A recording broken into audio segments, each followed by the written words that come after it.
She's calling back. We're going to try to give her a call again, and then she just added another phone number to the 13-year-old grandson who's possibly with the daughter. Step out with this. 2412. Veteran crisis hotline's calling in, so they have a female veteran's off her medication. She's over at the safe haven. Detective 12, take a check that one out. 6 1 bullet, 2 point start, take your shots. Office still stands for time? No. Offender in custody?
Who cares about the saxophone tonight? We'll hear it in a second anyway. I'm sorry for bumping it back, everybody. My head. I think it's sinuses. Whenever I get back home or I go out on location somewhere, the sinuses and allergies just go nuts. So I just wanted to bump it back a little bit just to try and let this medicine try and kick in even more. But You're not allergic to cats, are you? no, Okay. no. I hope not. I hope not. But no, I'm not.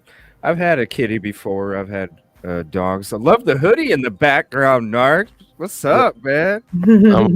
Unfortunately, I can't really wear it out and about because too many people are going to be like, Yeah. so it'll have its spot.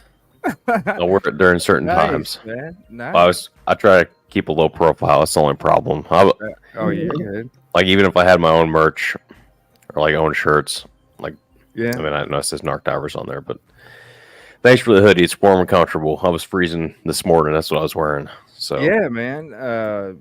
From all the work that that I do with other people, I have my own search hoodies, but I ended up making custom ones for Trey and Busby, with their own stuff on it. So yeah, it has a purpose for like high visibility reasons. Like, Yeah. if you want to be seen, absolutely. for But sure, man. Awesome. the Nice to pollen see it. rate is high, by the way. Right? Yeah. Oh my gosh. I'm like, am I sick? I hope I'm not sick. I can't be sick. I got the same stuff. So Yeah. All right. Cool. Because man, it's been killing me all day. But I'm not gonna. Me too, Cher. I'm allergic to drama. Thank you all for hopping in. Appreciate you very much. And please sub up to our special guest we have this evening. I apologize about the last quote, episode 4. That was only about 15 minutes, but I went ahead and changed the title on it. So this is going to be the episode 4, but I changed it to the most revealing of the fisherman's story. And so, Trey, I got Busby's and I got Ann's. Have you listened to any of the fisherman's story, or specifically the JLR one? I think Or we is this- started to. Yeah. So started- you've only listened to what we started to get into. Yeah. Okay. Have you heard any other ones so far besides like local news, things like that? The local one, and then there was one I tried to find on my own with NewsNet. Did News Nation do 2? Or did they- Yeah, there was 1, 2, 3, 4, 5 with local and national media, 1 with JLR, and then there was another one with a private investigator. Okay. I guess I've only probably seen the. No, 4 with local and national media. Okay. I've only seen the local one, and then the one with JLR I started to get into, and then the probably the most popular News Nation one. Because I tried to find the other one of News Nation with more angles of the boat. I could not find it. So the one that we watched the other night, where he was talking on the boat and kind of Yeah. describing where everything took place, right? Yeah, where he says you can't. What do you mean? So what's the most glaring out of what you've heard so far? What's the most revealing out of his story so far? So probably where it changes, where he says he grabs the bag, tosses in the boat, but then in the other one he says, I grabbed the phone. He did say glasses, right? Yeah. Yeah, phone, glasses, and bag. And then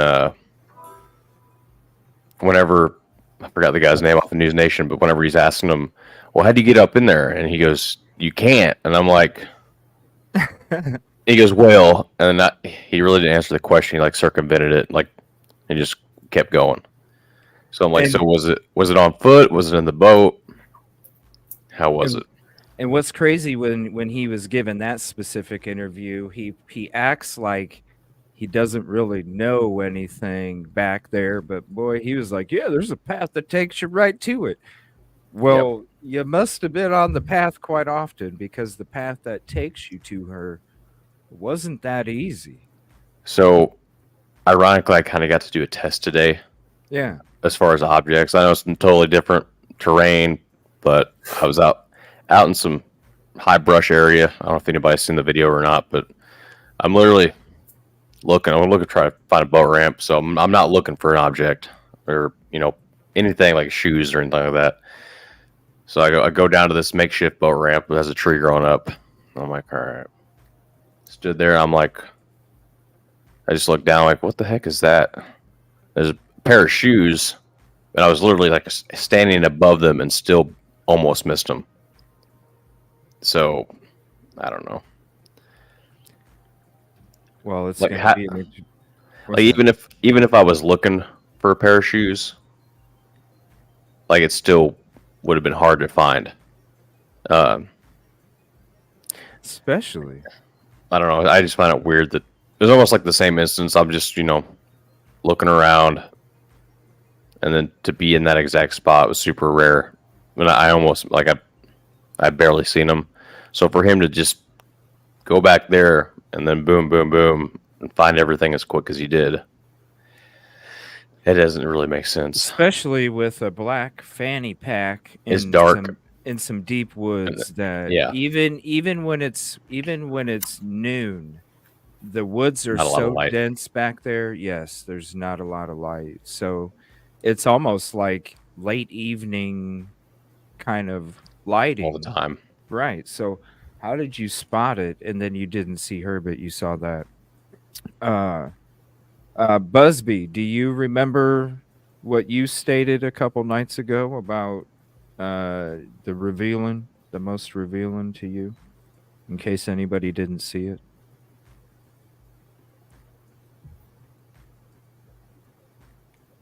Uh-oh.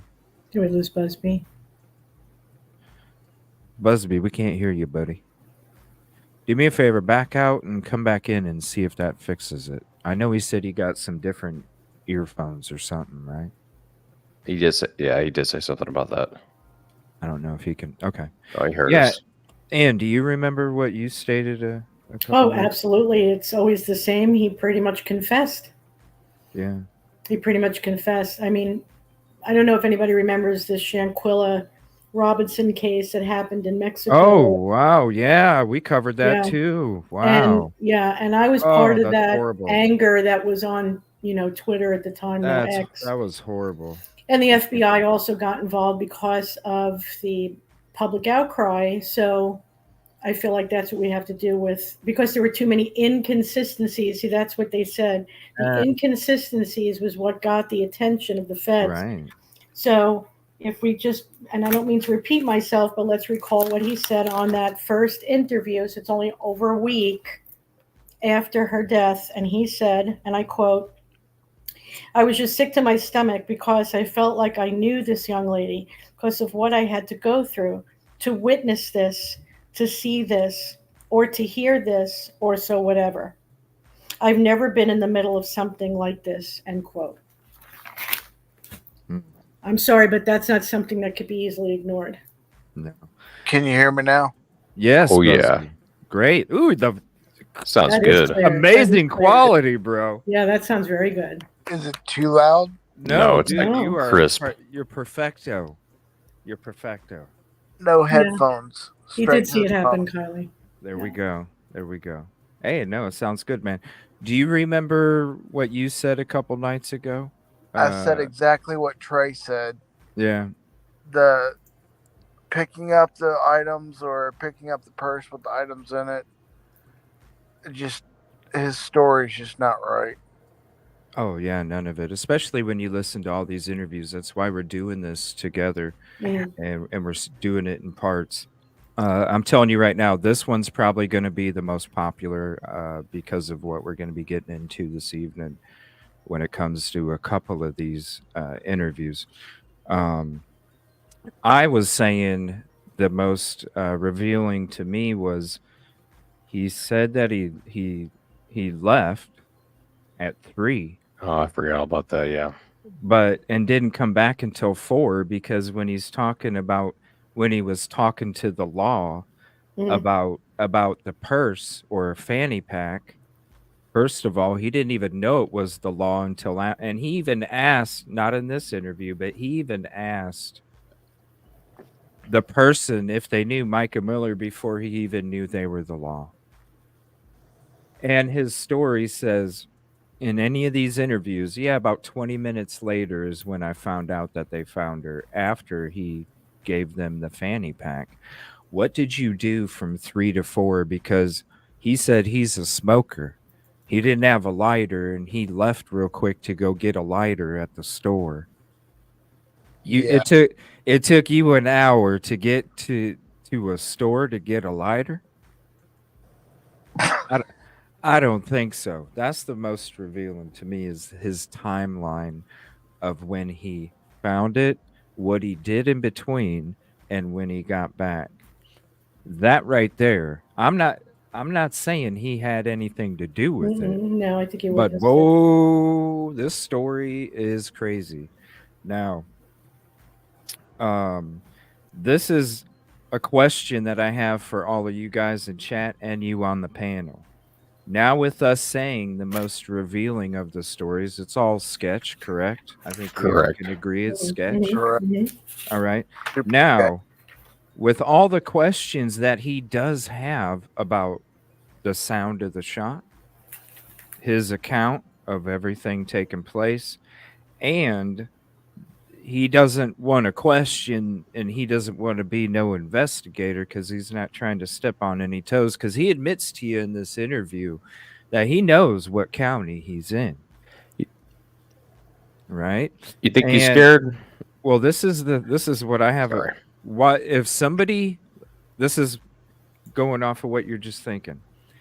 If somebody is this scared, right, to get questioned and to have their story broke up, then if they were that scared and they brought up questions to people that make him go, dang, dude, you were there. If you question the evidence of how everything went down, wouldn't that put even more of a target on his back, right? Right.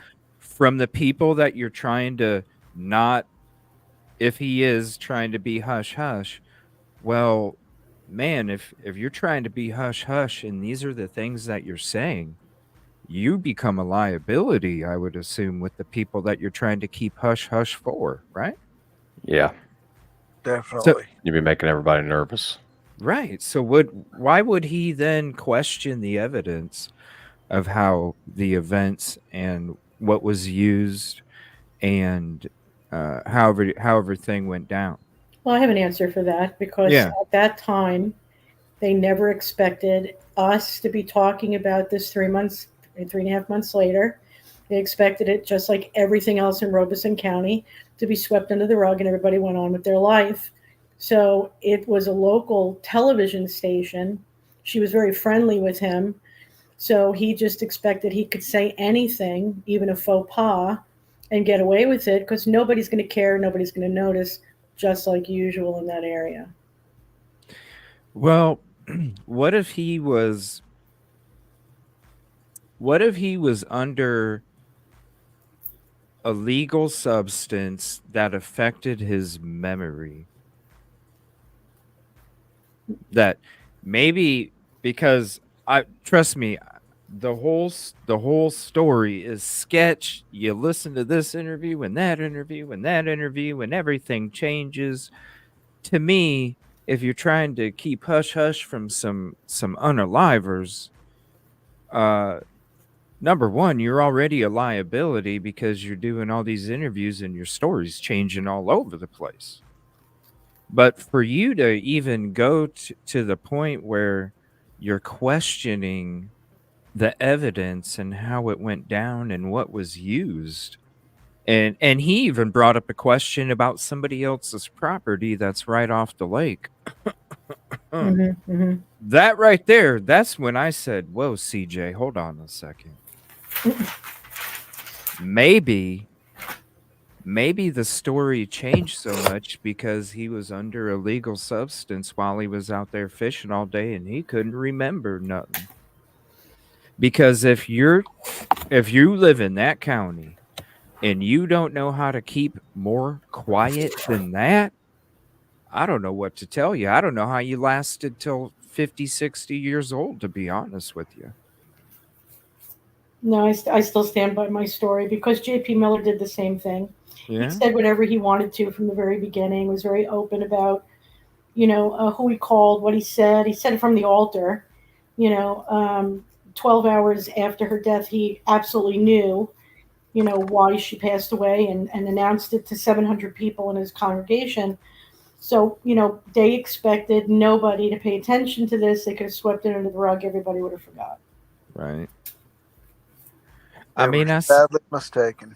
I see. Oh yeah, especially nowadays. That's why I'm saying we can all make a difference just doing this as a community, because just the awareness will Mhm. make some of those people that are capable of committing those horrific acts sit there and think, wait a minute, even though some investigations may be slacking, there's people out there that are really, really trying to find the truth and really trying to dig Mhm. deep down, because it is about justice. That's why we're all here. It's why we're doing what we're doing. And I'm just going to share these real quick. We're going to get into the JLR interview that took place on 5/7. Now, this was, I reached out to JLR Magnolia. Shout out JLR Magnolia. Appreciate you. They said that the lady that was there doing the interview, JLR got to ask some questions at the end, but they said that um, the lady that was there to do the interview so happened to be there the same day that they were, and she was going there to go ahead and meet him already. So they went ahead and were able to hang out and tag along and get the story as well. Now, I haven't heard this interview on a local news YouTube upload, so maybe it was on TV. And with you digging into it, did you hear?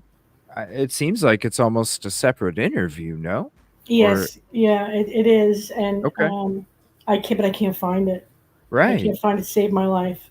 Right. So shout Mhm. out to JLR for being there and Yeah, Magnolia for being there to collect the documentation of this absolutely. story, because I was used to watching the local news and national news interviews over and over and over, and just I didn't even know that JLR had put out a video uh where the fisherman got interviewed, and here it's the first one.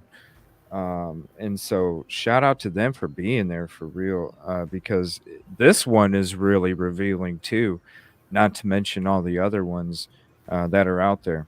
So we'll go ahead and get into this here. I have not heard the Flo interview. I haven't even found it. Is Flo's fisherman interview out there or what? It's out there somewhere. It's just not easy to get that snippet. I'm trying. I'm really trying, but it's not that easy to I get. can't find it. So I haven't seen it either. is it Me the either. thing where you got to pay like $2.69, Yeah, and yeah. 69 cents? Is that what it is? A Hmm. paywall? Yeah. All right. Let me see here. We'll go ahead and get this going. I'm going to pull this up. Now, I'm going to go ahead and mute the music. I'm going to leave the closed captioning on, but I'll go ahead and mute the music because I know sometimes the audio is kind of hard to hear. Um, Give me 1 second. But we're going to go ahead and play it like this. It's about, let me see, 14 minutes, not too long. And I'll drop JLR's channel here in chat in 1 second. Thank you for joining. Please hit the like if you haven't yet. And I'm also going to be sharing the special guest links. So if you're not subbed up to them, please consider doing so also. What did you set out to do that day? What did I just set out to go fishing like a regular day. set out to go fishing. And it was a normal day for you. Normal day. Did you feel any kind of way that day? Because lots of times when people say things happen, they feel some type of way throughout the day or something that, something didn't feel right about the day or whatever. Let me make sure I'm recording. But did you feel any type of way that day? No type of way different from any other time. No. And you got out and you just started your fishing. Started my fishing. Good serene day? Beautiful day. Yeah. Okay, and so you set up the river. And how long were you out here before you started to hear? I think you said you started to hear some faint sounds. Yeah. Well, I got here about 11:30 that morning and started fishing. Okay, 11:30. As I had decided that I was gonna quit fishing, I came back through. I stopped at what they call a slough or a lake in the river. It's just a lake off of the river. So I pulled in there with my little boat. And maybe 5 minutes after getting into the slough, I heard a cry, a faint cry. What time was that? Probably around 4 o'clock. Oh, okay. It was broad daylight. Broad daylight. But anyway, I just kept hearing the cry. Was it down here or was it when you got in there? It was when I got inside of the lake. Yeah. You heard a faint cry. Heard it for maybe 2 or 3 minutes. Then I stopped. I heard a gunshot. And then the crying stopped. And I said to myself, "Oh my God, I heard that's not what I think's happened." So there was another couple came in on a boat, and I asked them. They came in there because they heard the shot, and I asked them, "Did they hear the shot?" They said yes. I said, "Well, I heard a crying also, and then I heard a gunshot, and the crying stopped." So I was going to leave, but I happened to look at the end of the lake, and there was a little opening. So I'm going to pause it right there because in the other News Nation and local TV stations, I believe that was the first time I had heard that he heard the gunshot and then the crying stopped. I could be mistaken because I have a crazy headache, but out of the other ones, he always heard crying, and then 2 or 3 minutes later, he heard a shot. Yeah. Yeah, I think he messed up. Yeah, there is pretty much saying instantly. Yeah. Yeah, I There's heard no crying, 2 to 3 minutes. faint crying, couple of minutes, and then a gunshot. And this is the first one. Because remember, when he hit local news and national news, he was already telling people he was tired. I didn't do any of this. I had no part. He was upset about getting attacked already. And he even states in this one later on that he's tired of getting attacked on social media. This was just a week and a half later. And it hadn't even hit the local news with an interview with him giving the interview. That's what's crazy to me. I look forward to Jack Fox because the fact that he needs to say, "I didn't do this," indicates someone did. I mean, by the time because 5/7 is when this took place, he was already upset for getting attacked on social media just a week and a half later. This is the first interview of the Fisherman that I know of. Everything else is a later date. So I don't understand how he would have been attacked on social media already. How would they even know who you are? My question nothing should have been released. How does he know he's attacked? He says social media. Now he's on TikTok because he refers to TikTok a lot. Yeah, but nobody knew who he was. Right. The investigation was still ongoing. This is just a week and a half later. Not even.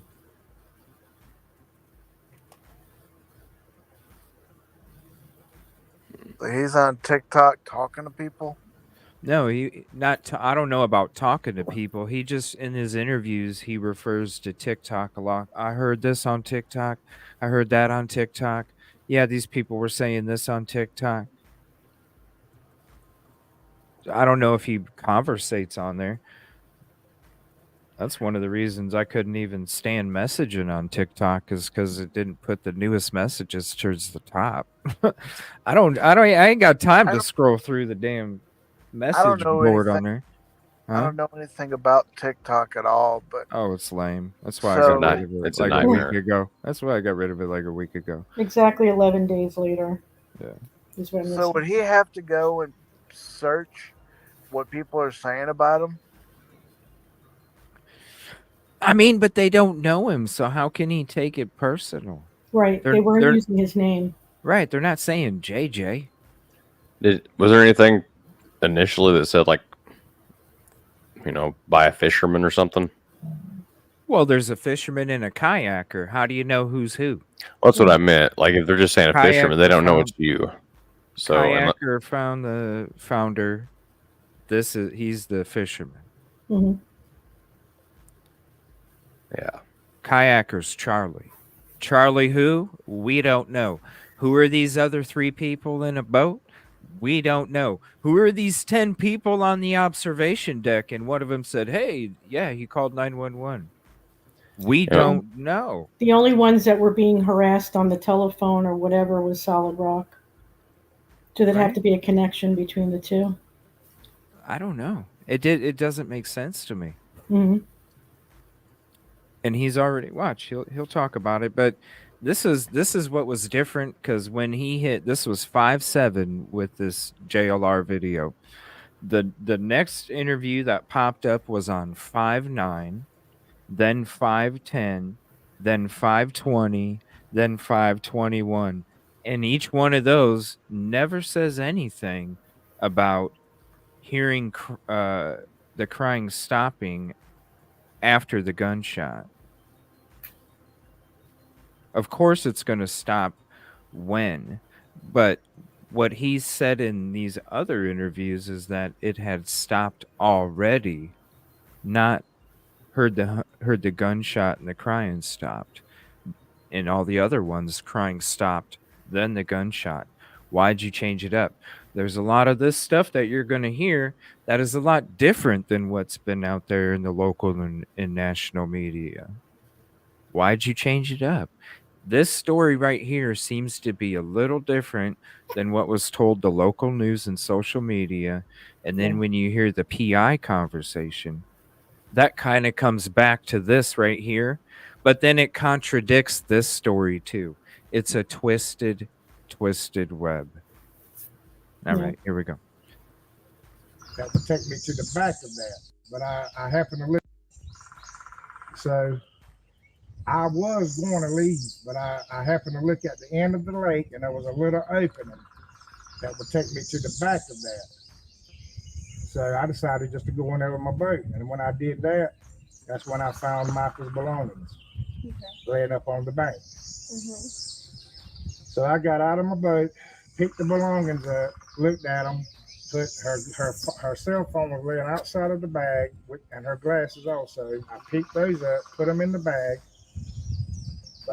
looked around a little bit, got back into my boat, came back to the landing, loaded it up. I left out. The law was there. I stopped and talked with the law, asked them did they know a Martha Miller. Now remember this, okay? Because this is going to be important later on when we hear another interview where he tells you about the lighter and how he's a smoker and he didn't have a lighter and he had to go to the store. He tells you when he left, when he got back. This one, he makes it sound like as he's leaving the parking lot, I saw the law. I asked him if they knew Micah Miller. Nobody. That's when you came back an hour later after you got your lighter. So remember this part. Asked them did they know a Martha Miller. He said, "How do you know Michael Miller?" I said, "Oh, wait a minute now." I said, "I found her belongings." And I told him my story, about hearing the crying and hearing the gunshot. Wait a minute now. So he said, "Well, get out and talk to me for a minute." So I talked to him, and like I said, I told him my story. That's when he told me that yes, there has been apparently a suicide happened at the river. I said, "Oh man, don't tell me that." But anyway, I said, "Well, how did y'all know?" Okay, I'm gonna go ahead and pause it there because Ann, you had mentioned that about how he was gonna tell a story. Busby, you noticed it too. Yep. Yeah, about how he was gonna tell a story, had to tell his story. Mm-hmm. Yeah. The words that he chose to use during that it's very telling to me. Mm-hmm. Why is it telling to all of you? Because it's a story, It's a story. A story. like fabricated story, Mm-hmm. instead of saying this is what happened or this is Right. what I know. I don't. Right. I mean, he could have said, I told him what I saw, I told him what I knew, but he said, I told him a story, Mm-hmm. Yeah. which is Or like, doesn't look, this settle is right. what happened. Yep. And you can't keep your story straight because your story changes a lot. A lot. And it's going to be very interesting as we dig into all these different interviews and then we go create that story. And that's really going to be telling, right, Trey? Oh yeah, and I think that well, I don't want to give it all away, but Yeah, it's going to be very telling. And they're not going to expect people like us to not only dig in but do what we're about to do. Right. They're not expecting any of that. Not at all. Mm-mm. Very interesting. A story, it always changes. How did you know that it is? How did He you told know? me that Michael had called 911, told them she was getting ready to commit suicide, where she was at, and that the reason she was calling them to tell them that she didn't want her parents worrying about her, where she would be at, if they could go ahead and find her. Okay, keep talking. I just want to. I'm gonna put my camera on your hands, not your. I'm not gonna put your face. Just stay where you are. Okay. Let me make sure I zoom in.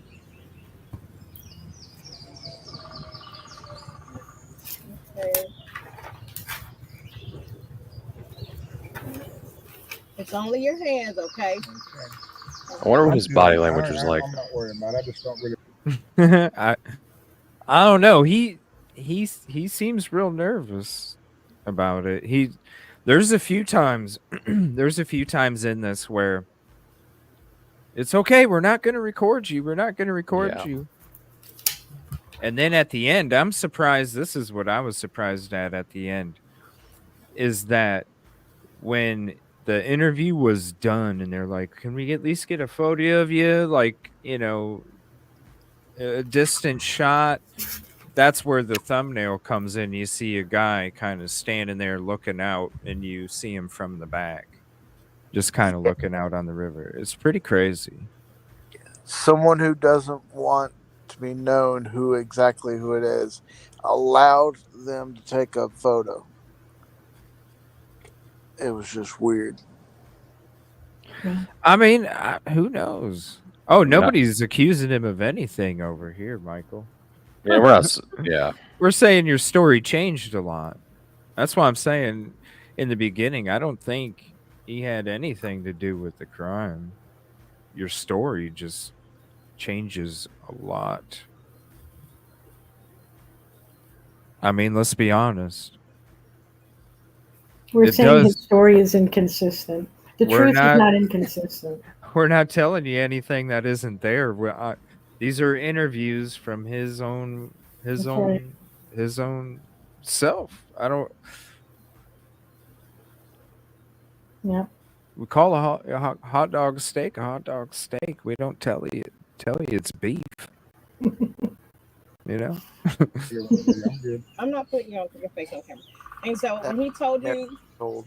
Oh, sorry, Busby. I didn't hear you. Go ahead, buddy. I said that never gets old, man. The What's hot dog that? steak. Yeah, The hot dog steak. I love it. I mean, shout out to the trolls because they're the ones that made me think of it in the first place. You know. Shout out trolls. Appreciate you. putting your face on camera. And so when he told you, you said he told you that it was Micah. Apparently, suicide. That's why they were here. Okay. And then is that when you gave him the belongings? Yes, gave him the belongings. He laid them up on his truck. They laid everything out on the truck. Now, you said that you talked particularly about you actually went in and saw everything when you found the belongings. And you say it was specific things that she had in there, like her license, all those things. Like she had what were all the things that was in her bag? I didn't really look at that until I came back and loaded my boat up. Right. That's when I really looked into it. That's when I seen she had her license, her bank card. She had her keys in the bag. She had a little small Bible, all of the credit cards, the bank cards, and a few receipts of some things. Okay. I'm just showing like the. What about the money, bro? Hmm. You just mentioned license, bank card, keys, small Bible, credit cards, and a few receipts. What's up, bro? What about the money? You didn't mention the money, bro. It's probably in the locked compartment. Well, you didn't mention it, right? And why did it take an hour for you to go get a frickin' lighter because you're a smoker? Yeah. Because you had to bust the lock open, didn't you, bro? And I wonder if she had more than $500 because you already said before a little over 500. Mhm. Well, if you left 500, what'd you take? $2,000? Mm. Right. Because you're a smoker, you needed a lighter. But here, you don't even mention nothing about the money. Let me go back so you guys can hear the list again. Back and loaded my boat up. Right. That's when I really looked into it. And that's when I seen she had her license, her bank card. She had her keys in the bag. She had a little small Bible, all of the credit cards, the bank cards, and a few receipts of some things. Where's the money? Where's the money? I'm just showing like the bottom of your feet. Where's the You money? don't want nobody to see your face. And I'm just having the camera down at your feet. He's getting nervous again. Probably because he didn't mention the money. And so then I'm not gonna show your face, okay? See? So you found out her belongings, and then you turned them over. Well, no, I'm backtracking and going back. So after all this had took place, and you talked to authorities, you told them, you gave them what they needed. You just left. They just let me go. They told me they didn't need me any longer. Wow. Mm-hmm. So it was they just took your word for what happened. Took my word for what happened. And you talked to the guy who, you said that you kind of told them where to. This is what's crazy to me. Is they just took his word. Yeah. Well, it was supposed to be swept under the rug. Remember, she made this phony phone call. So they already had it. It was done. There was no need for an investigation. It doesn't. Yeah, he was already told it was a cell phone unalivened. You'll hear in this interview, and we're going to go into another crazy one tonight also in the second half of the show. Like, yeah, it's because she made a 911 call before they found her. And so when it comes to this, if he's like, you'll hear later on in the show too, I came back and I pulled up and I didn't even know it was the law. And he was like, what do you mean? And well, I asked him if they knew Micah Miller, and they were like, hey, and he's like, hey, no, hey, I didn't know it was the law until I seen the drone that they put up in the air. I wonder what made him actually come back. I don't know, man. Like, I don't want to sit here and speculate and come up with more, rumors and stuff. And but then to approach somebody and be like, hey, do you know Micah Miller, when he didn't even think they were the law? He thought they were a local. Yeah, that doesn't make sense. And they were like, wait a minute. He goes, yeah, I didn't know he was the law until they put the drone in the air. So I don't know. It's just crazy. Guilty conscience made him come back. Well, to make Possibly. sure that they can identify her as being Micah Miller, she was not going to be a Jane Doe. So to make sure that it was quick and clean, make sure you bring that ID back now that we searched through her bag. Thank you for doing your job. And that's not speculation. It's just, why would somebody leave with someone's bag? It doesn't make any sense. No. For an There's hour. park rangers there, for crying out loud. So Right. It's not as if he didn't have an authority to take it to. He knew that. What's crazy to me is why he didn't even stop at the, because listen, I've been there. Okay, it's really small. All right, it doesn't take that long to get there. I'm telling you right now, if it was a gunshot, somebody at that park would have heard it, and I'm surprised that nobody did. Mhm. So wouldn't you think that you would go up to the park ranger's office? I mean, it's right next to you as you leave. There's only one way in and one way out. Mhm. Why don't you stop at the office and say, here's her purse. I found this back here. Let me take you back there and show you. Mhm. No, that did not take place. He Well, needed a lighter because he's a smoker. He had to leave so he could look through it. Yeah, and that's why in any of these stories you'll hear him when he when he comes back and he tells you what took place. It changes with each one. Now, these ones that we're getting into tonight are the ones that aren't on national and local news, because we've already watched the national and local news already in part 3. This right here, this is on 5/7 and 5/28.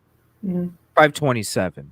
These Mhm. are two from the very beginning to the very end, and these ones are the most revealing. Now, these ones, there's a reason that they're together, is because these ones are similar in narrative, but when it comes to the local news and News Nation, those ones are kind of separate from what these ones are telling you. These two, I feel, are tremendously important.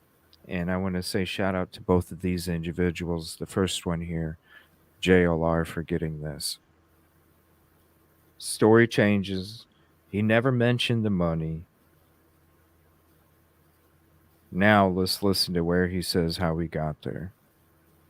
And you talked to the guy who you said that you kind of told them where to go to look for the where you heard the sound, but it was the other guy that told them that found her, right? Yeah, the other guy actually found her. That was in the lake with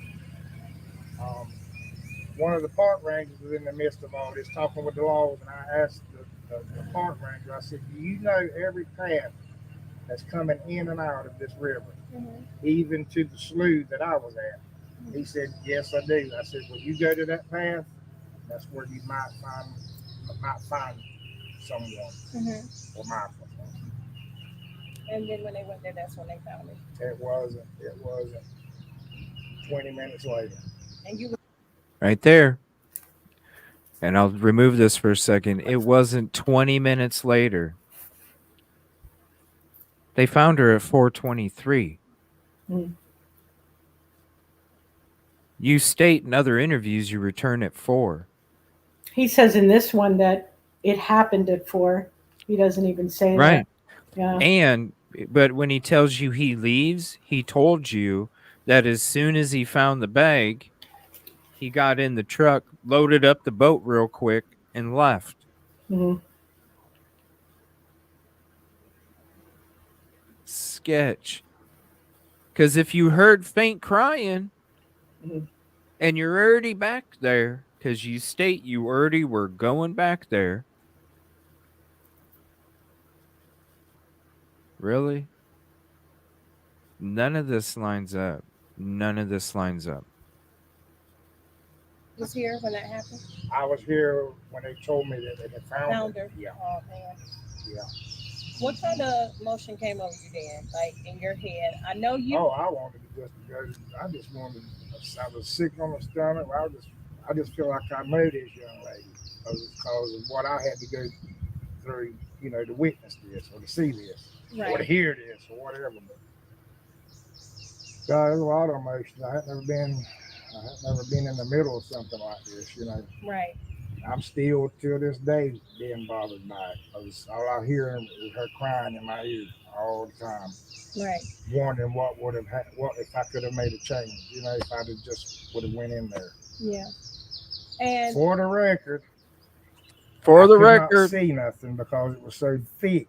From where I was at, I could not see because the woods were so thick. I could not see anybody. And around here, around Robinson County, you just don't run in on somebody. Excuse me, run in on somebody and check on them because you don't ever know what's going on. I felt like So it's a contradiction to what he just said. Yep. Yep. I seen it or witnessed, heard. For the record. I didn't see it, and in Robeson County, you don't run up on it. Then why were you running up on it? Yeah, if that's the case, why not hide out, run away, call 911, like Right. instantly? Mhm. Right, Veronica? But you run in and grab stuff. Mhm. Now you heard the crying here in this county. We just don't go running up on in there to see what's going on because we don't know, our surroundings. We can't see our surroundings that good. We don't know what's going on. The dude already is telling you right there what the hell goes on. So he heard faint crying. I'm surprised this dude didn't run. Remember, Busby, when you brought up in episode 3, you said most people, unless they're law or LE, they typically will run away instead of run Yep. to. So this brings up that question again. If you right here say, hey, I know what county I'm in, and you just don't go in there and check on them because you don't know what's going on, well, then why didn't you turn around, dude? It sounds to me like his mind was telling him not to, but his curiosity got the best of him. You And didn't he- have a. Did he have a weapon? Fishing pole's all I know. I mean, that's what's crazy. So why would he, at that point, right? He's already admitted, hey, I know what county I'm in, and you just don't go do that. If you hear some crying going on, you just wait until you don't think you hear anybody. Yeah. In the beginning of this conversation, he catches himself twice fixing to say something and then changes his sentence to something else. And then throughout the rest of it, he doesn't do that. I wonder what he was going to say earlier. Well, it wasn't but 20 minutes. He states that he witnessed, seen, then heard, but tried to change it.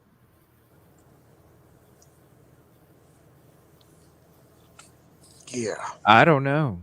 And then says, for the record, I didn't see nothing because it was too dense in there, which it is dense. It is dense. Here, let me rewind it and you guys can hear it again. That's for all those other Yeah. people. He wants to make sure that he didn't see nothing. Oh yeah, because he's not. I ain't trying to be an investigator. Yeah. He states it multiple times for sure.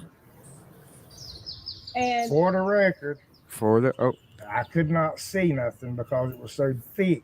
From where I was at, I could not see this young lady because of what I had to go through, to witness this or to see this or to right. hear this or whatever. But God, there's a lot of emotions. I had never been in the middle of something like this. Right. I'm still till this day being bothered by it. See? All I hear is her crying in my ear all the time. Still Right. talk social Wondering media. what if I could have made a change? If I'd have just would have went in there. Yeah. And For the record, I could not see nothing because it was so thick. From where I was at, I could not see because the woods were so thick. Because. And around here, around Robinson County, you just don't run in on somebody. Run in on somebody and check on them because you don't ever know what's going on. I felt like something was wrong, but I wasn't going in there to check, right. for fear of my life or Your whatever. life, right.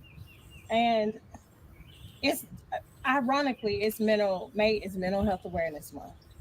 And of course we know that today was a day that authorities did say that it was apparent she did die from a gunshot wound. This is what officially they said. It was official suicide. Just you being in that experience, what can you say to the community and the public if that that they should be aware of if they ever come into situations like this, because people are struggling mentally and sometimes you just don't know. Was there something specific that you feel like was a telltale sign that this is a little bit more than just somebody having a bad day? Mm-hmm. As far as the situation that I was in, I really don't know what to say. Like I said, all I can tell you is what I know, what I wished I would have done. It's always good, yes, to check and see what's going on. But like I say, in the case that I was in, it was sort of dangerous for me, just to go in and check on someone like that. I mean, that's all I can tell you about that. Yeah. See what I'm saying? He says right there again, it's dangerous to go in there and check on somebody like that. Again, doubles down on it. Busby, how does he not exit stage left quick as F? I would have. Yeah, he's talking way too much. He can't even keep his story straight at all. That part where he goes, I woulda. Right. I wish I would have gone in there. What did you see, man?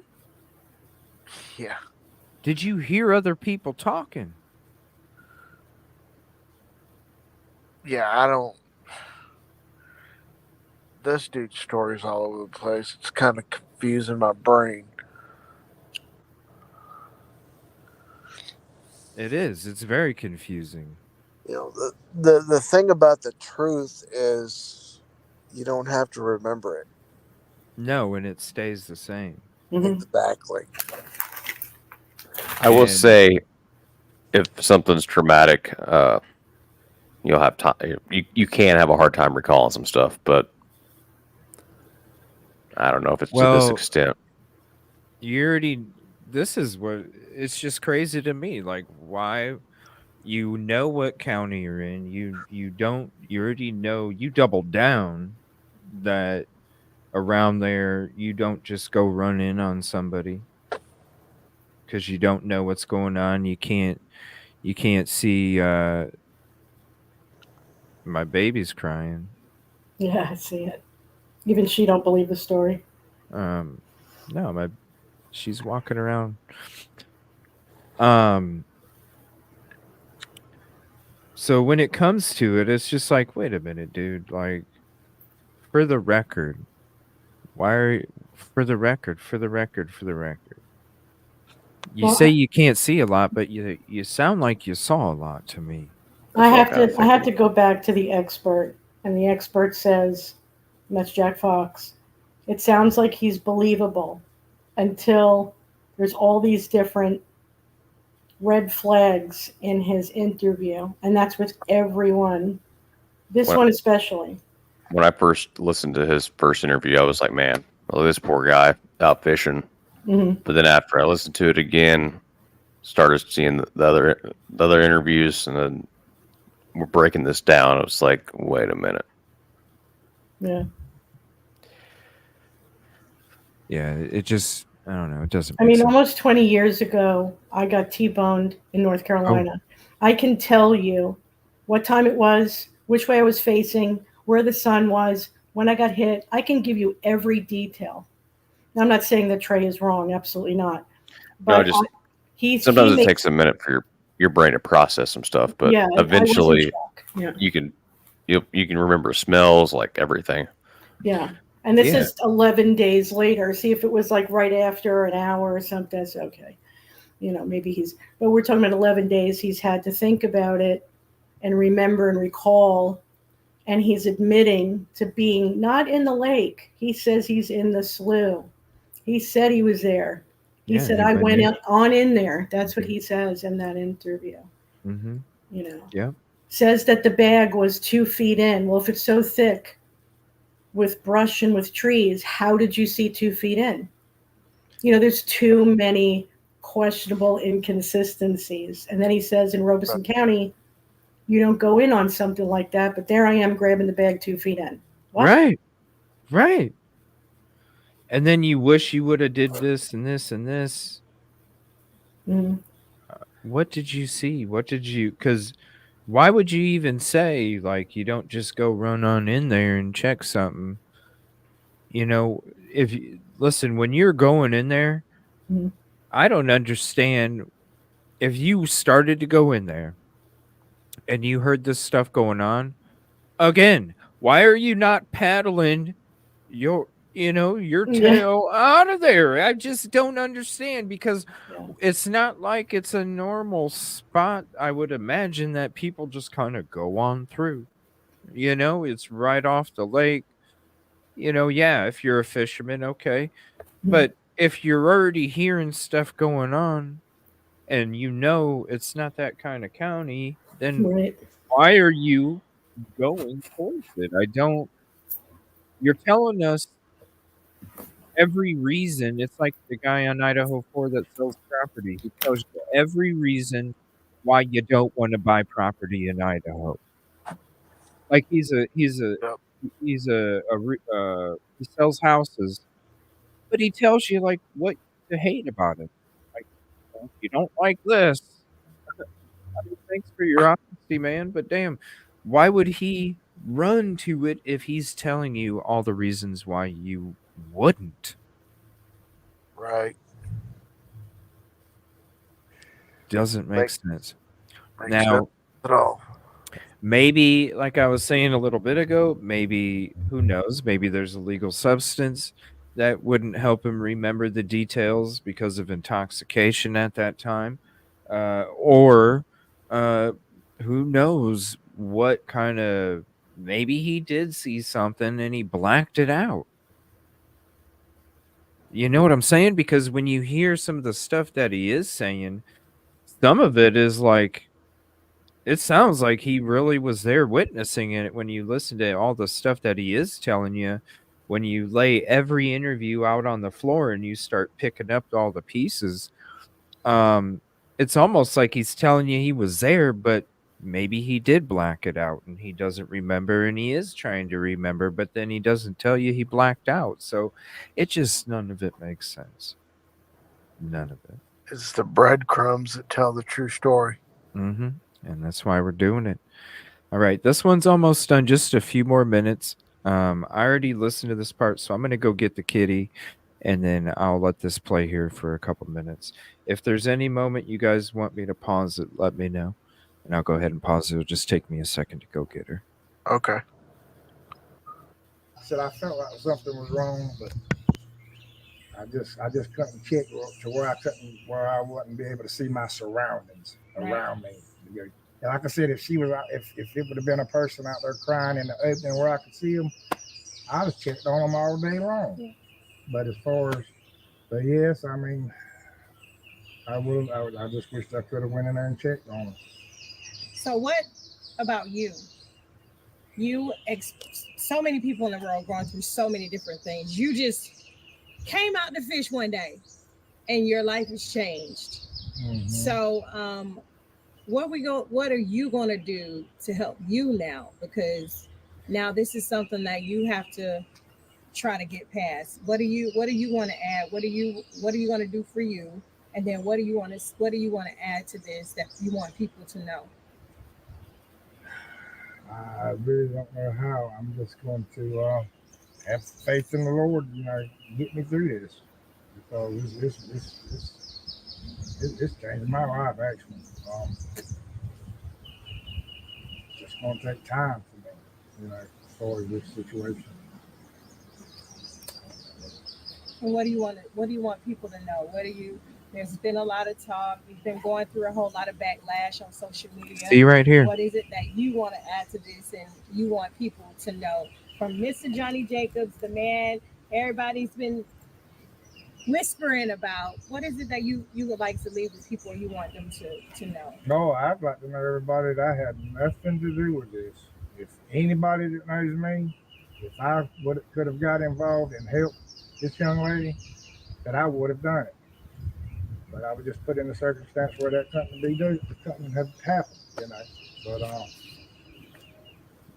it's just sad. And what do you want to say to the family? I know you talked to them. What do you want to say again to them? I'm just sorry for what's happened with my everything that I've been researching on her. She was just seemed to be a wonderful person. Everybody that I've talked to, as far as in it, she just seemed to be a wonderful person. Yeah. A God-loving person. God-fearing. He looked her up. That's why he felt like he knew her, because he looked her up. It makes me wonder when he looked her up. Did he look her up? Hold on, Kitty. Did he look her up? Did he look her up when he left? Acted like he knew her. He says he felt like he knew her. He's sitting here telling you that he looked her up. And he's getting social media backlash. What did he do? Did he leave a message on her Facebook? Come here. Did he leave a message on her Facebook and say, hey, I'm the guy that found your purse and this and that? What was he trying to do on social media? Because how in the heck are you getting backlash on social media if it's only 5'7"? I could see something like that. Be like, hey, I don't know, though. You think that would kind of come to light if he made like a post saying he found this or something. Called the sister. As soon as he got home, he said he called the sister. Yeah. I don't know. But he knew her. God-loving person, God-fearing. Person. So I have a question. You can just feel that from what you've seen on social media and everything. Oh, yeah. Mm-hmm. That's awesome. Yeah. Anything else you want to add? That's it. I'm sorry. All right. Well, a couple more questions. We're facing this way. Haven't faced you at all. People want to know what was she driving? What was her vehicle? What kind of vehicle did she have here? Sir, it was just a Honda, a small Honda car. I'm not for sure what type, but it was just a Honda. And you said the color was black. Black. Mm-hmm. Now the medical examiner said a self-inflicted gunshot wound. Do you think there's criminal play, or do you believe what the medical examiner? I don't want to show your face. Do you think there was some sort of criminal activity here going on? Where? I really, like I said, I'm not condemning no one for doing this. From all the evidence, everything that's coming together, I feel like there was more to it than what's been. I'm sorry, what? You're not condemning anybody that do this? What? And they wanted for doing this. I really, from what, like I said, I'm not condemning anyone for doing this. From all the evidence and everything. I'm not condemning no one for doing this. Ow, Yep. kitty. That's another slip. Yeah, that don't make sense. I'm not condemning anyone. Here, Yeah. let me remove this here. I think I'm he's not trying to. condemning no one for doing this. I think he's trying to use big words that he doesn't know the meaning of. I don't know. Like Veronica says, saying something without saying it. Yep. So, why you haven't paused? That reporter was really good at slipping different stuff in on him. But was his name out there before she just put it out there? Well, I mean, it had to be local TV in Myrtle Beach, TV up there in Robson County. Sorry, I pronounced it wrong. I just thought it was pretty slick how she just said his name, and the guy doesn't want to be known, you know. Yeah. He doesn't want his face shown and all that, but she slips up his name. And he's so nervous about even his feet being recorded. Right. You know. But where is all this social media backlash coming? Right? It's only a week, like Ann said, 11 days. How is when you don't even have a news interview for local news until 2 days later than what this took place? This guy has no criminal record, okay? And he says, I've never been in the middle of something like this. I think he was pulled in and he was threatened and paid because of the things he's saying. People that are innocent don't say those things. They just don't. It's not even a slip of the tongue. You don't say witness, see, or hear. Maybe even hear. Okay, I'll leave that out. But you don't say the words witness and see. You just don't. That's not a slip of the tongue. Mm-hmm. So I'm sorry, but I really believe he saw something. He's withholding out of fear. And there's other things that go with this story. I'm still trying to confirm. And believe it or not, Agatha May is helping me. No, I'm sorry. I'm not trying to condemn the guy. It's just a very, it's known that area to the point where, like I said, JLR had to do a video a year before about how corrupt, one of the most corrupt areas of the United States, where there's just unsolved homicides and alleged suicides, on top of all of the sheriffs and the sheriff deputies and the police officers and whatnot, and even commissioners of that area who've been arrested for all kinds of corruption, including kidnapping and assault and just all kinds of really heinous crimes. So it's as if it was a chosen area and knew they were going to find somebody who could right across the border. Yeah, who could really use, especially during a hyperinflation, a couple of bucks. So just take note on his Facebook page, his border page is a brand new Dodge Charger, white. Oh yeah. Dodge Charger, white. What did he show up in? A white car. So just remember that on his Facebook page, brand new. Oh yeah. Mm-hmm. Yeah, he's his property is worth less than $10,000. He lives in a very low valued land and home. So this is not somebody who could just run out and purchase a $45,000 car that easily. I'm just saying, okay, all speculation, but you know, when you're putting together a puzzle and you find all the pieces and they start to fit,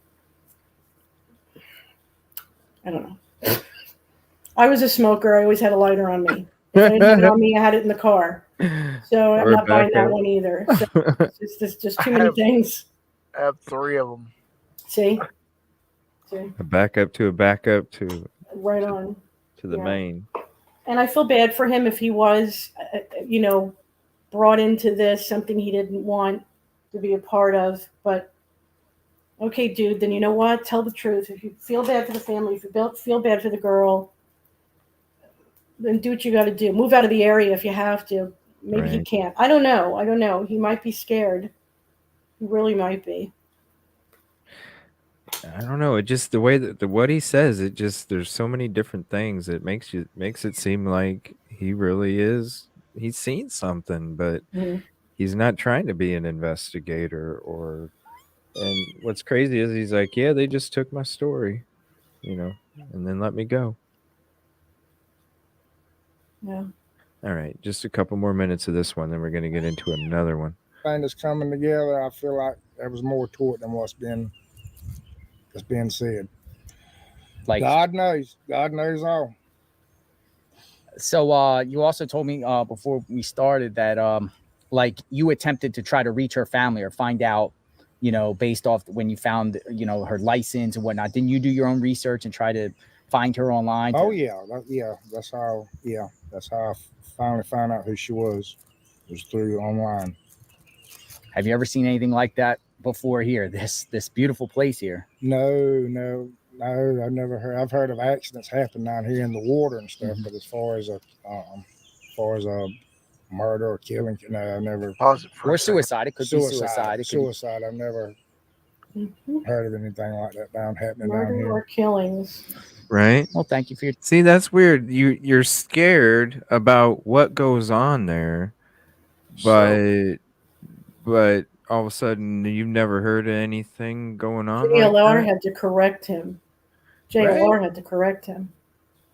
He That said right murder, and killings, yeah. That right So he there, said he found out online who she was. Yeah, he searched her. He looked But her up online. when he come back, he said something about Micah Miller.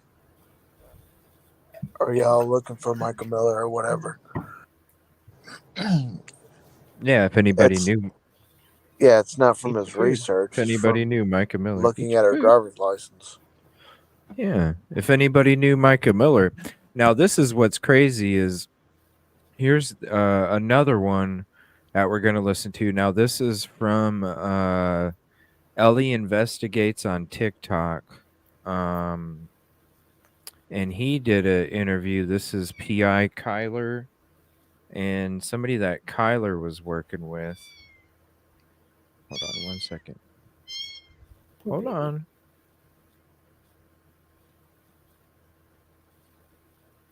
Deleted. Hold on a second. I got to go to my... So I put all three parts together.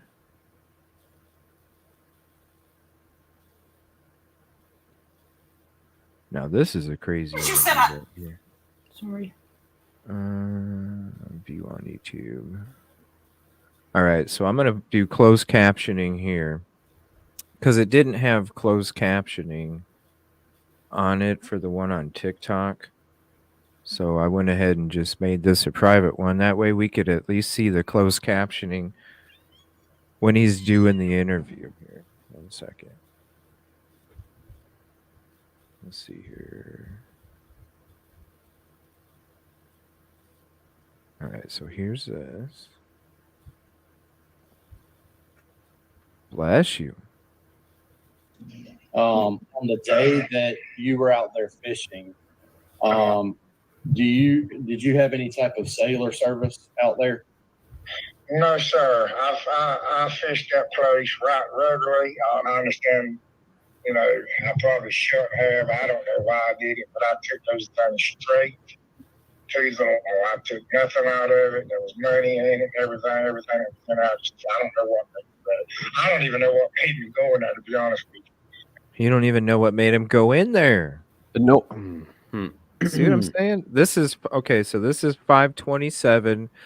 This is on TikTok, and I have the link in the description. And here, let me click on it. Huh? He mentions the money.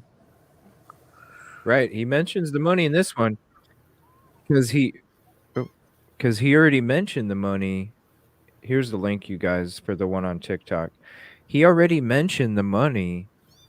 This is the last interview. This is on 5/27. So this is after he did the one with JLR, which was first 5/7, then 5/9, 5/10, 5/20, 5/21. He does interviews with local and national, and that's where he starts saying that he found the money. So at this point, he's already revealed to local and national that he's found the money.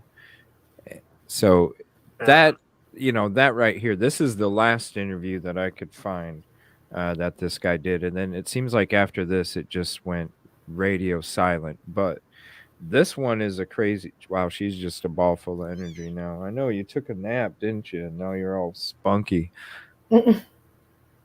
Sorry. But this one was very revealing too, because he says a lot of stuff he didn't say in any of the other ones also. Straight to the, I took nothing out of it. There was money in it, everything was out. I don't know what I don't even know what made me go in there, to be honest with you. Now, the belongings that you did find, were they like in a baggie or a backpack or a purse or? Yes, sir. I call it like a little fanny pack. It had 3 different compartments in it. Okay. It was probably, I'd say, it might have been 2 foot away from the bank whenever I found it. Yes, sir. Okay. The glasses and her cell phone. I never looked at none of that. Like I said, I hadn't realized what had even happened. Right. So I picked it up and I put it in my boat.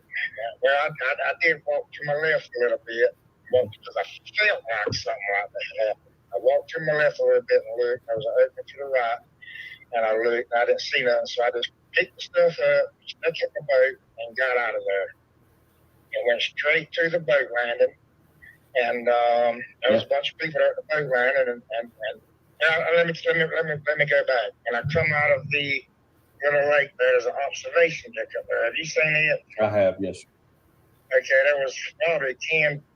There was a family of people up there, and I had told them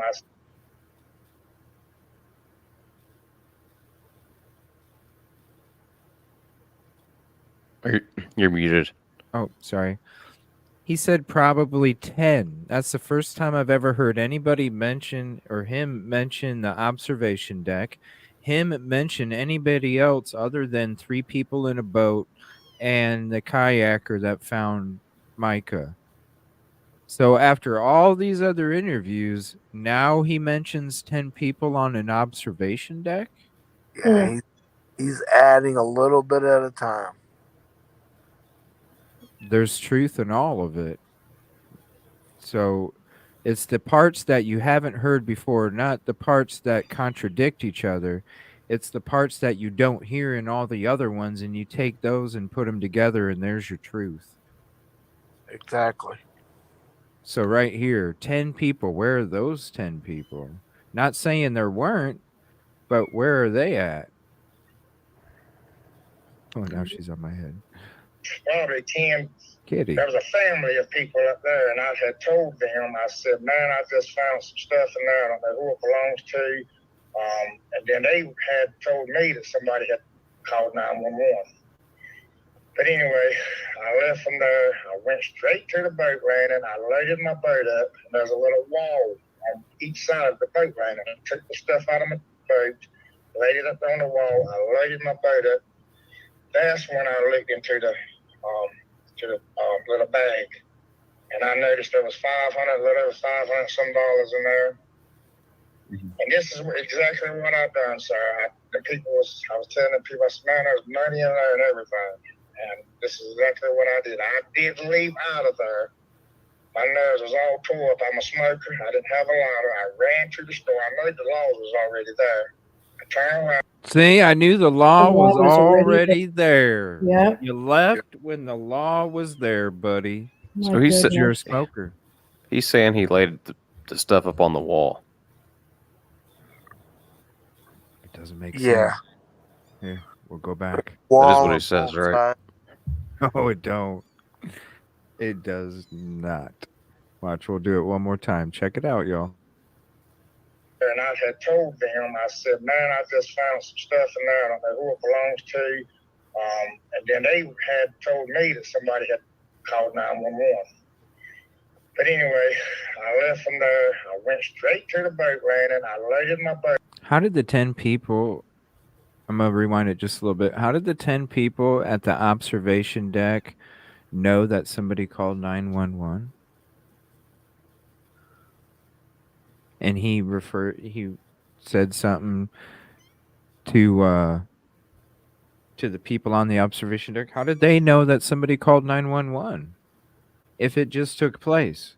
And also, how come the people weren't going to the office and saying, hey, there's this fisherman that just came out of there. Right. You Mhm. need Yeah, to that'd keep an eye on this guy. Like, what? Huh?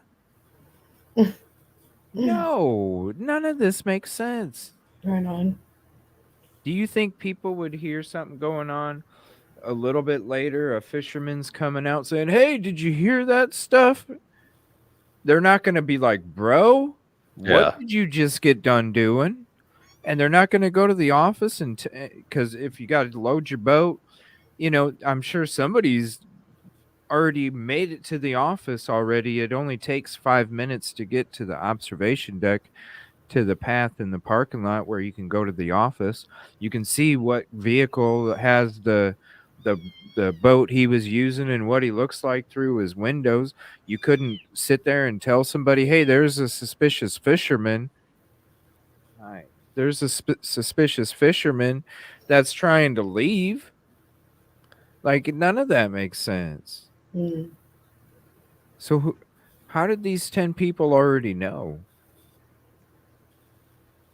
Anyway, I left from there. I went straight to the boat landing. I loaded my boat up. And there's a little wall on each side of the boat landing. I took the stuff out of my boat, laid it up on the wall. I loaded my boat up.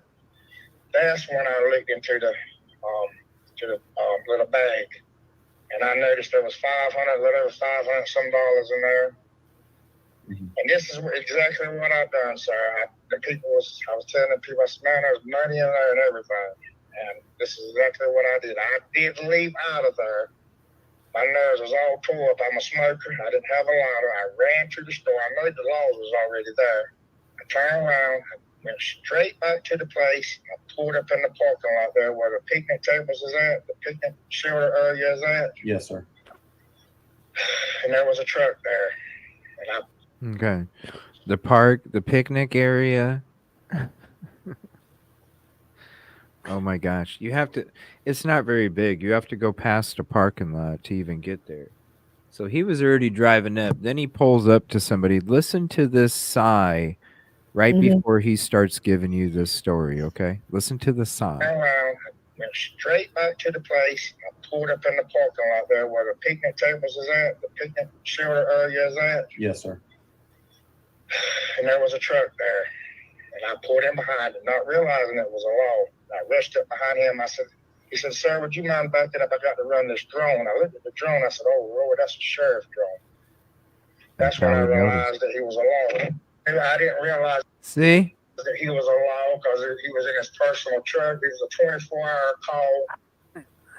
See that? He's in his personal truck. He didn't realize it was the law. He literally pulled right behind somebody, pulled up and said, hey, do you know Micah Miller? And he was like, hey, whoa, hey.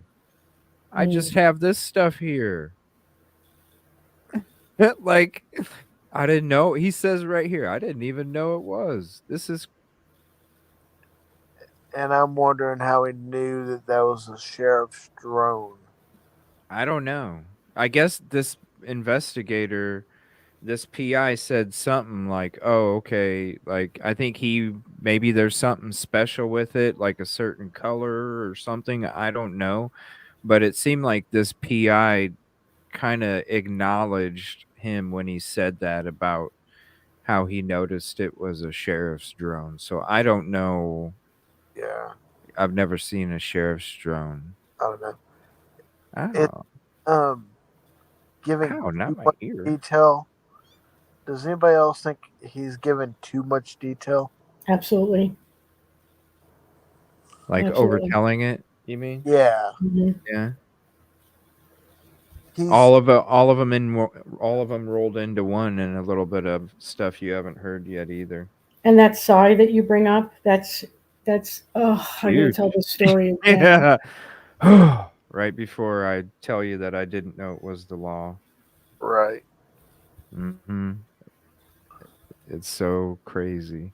And it was a law. I rushed up behind him. You realize. He said, "Sir, would you mind backing up? I got to run this drone." I looked at the drone. I said, "Oh, Lord, that's a sheriff's drone." That's when I realized that he was a law. I didn't realize that he was a law because he was in his personal truck. It was a 24-hour call. Law. He was on call.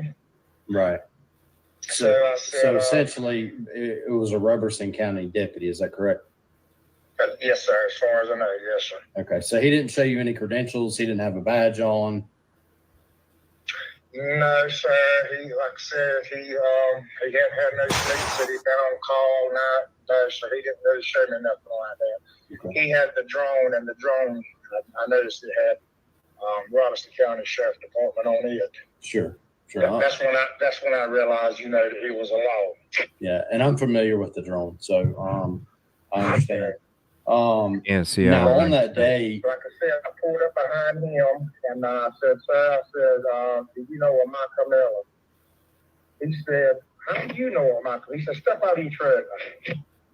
"Oh, sir, hold on a minute." Step out of your truck. I don't know what's going on. But anyway, I told him what I just told you, my story. Well, I told my story about what had happened. And then my mind some blood up on this thing.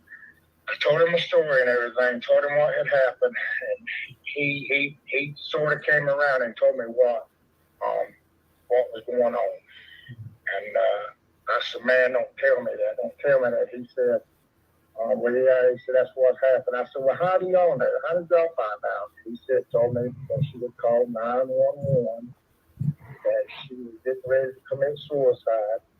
And she wanted to call them and let them know so her parents won't be worried about, go ahead so they can find her quick.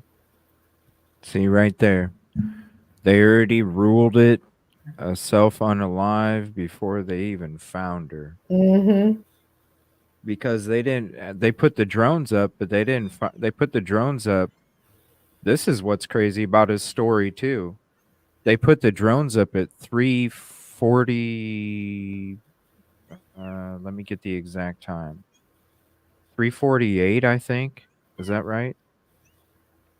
I think it's 3:48. They put the drones up in the air. So they were already up in the air when he supposedly got back. If he got back at 4, which he was only there for 20 minutes before they found her. Right. Hold on, I'm trying to pull up the PDF real quick so I can tell you exactly what time it was. I think it was 3:48. Hold on. Well, don't climb on my head, silly goose. There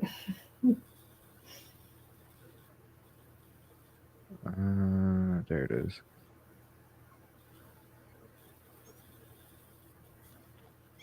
Hold on 1 second.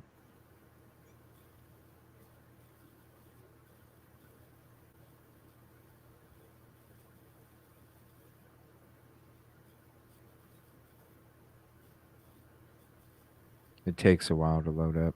If you guys want, here is the link for it. You can have it for yourself too. It has all the investigation information right there. And I'll drop it in back chat if anybody wants to pull it up. Yeah, she didn't give her name. That's correct. Let me see here. It was...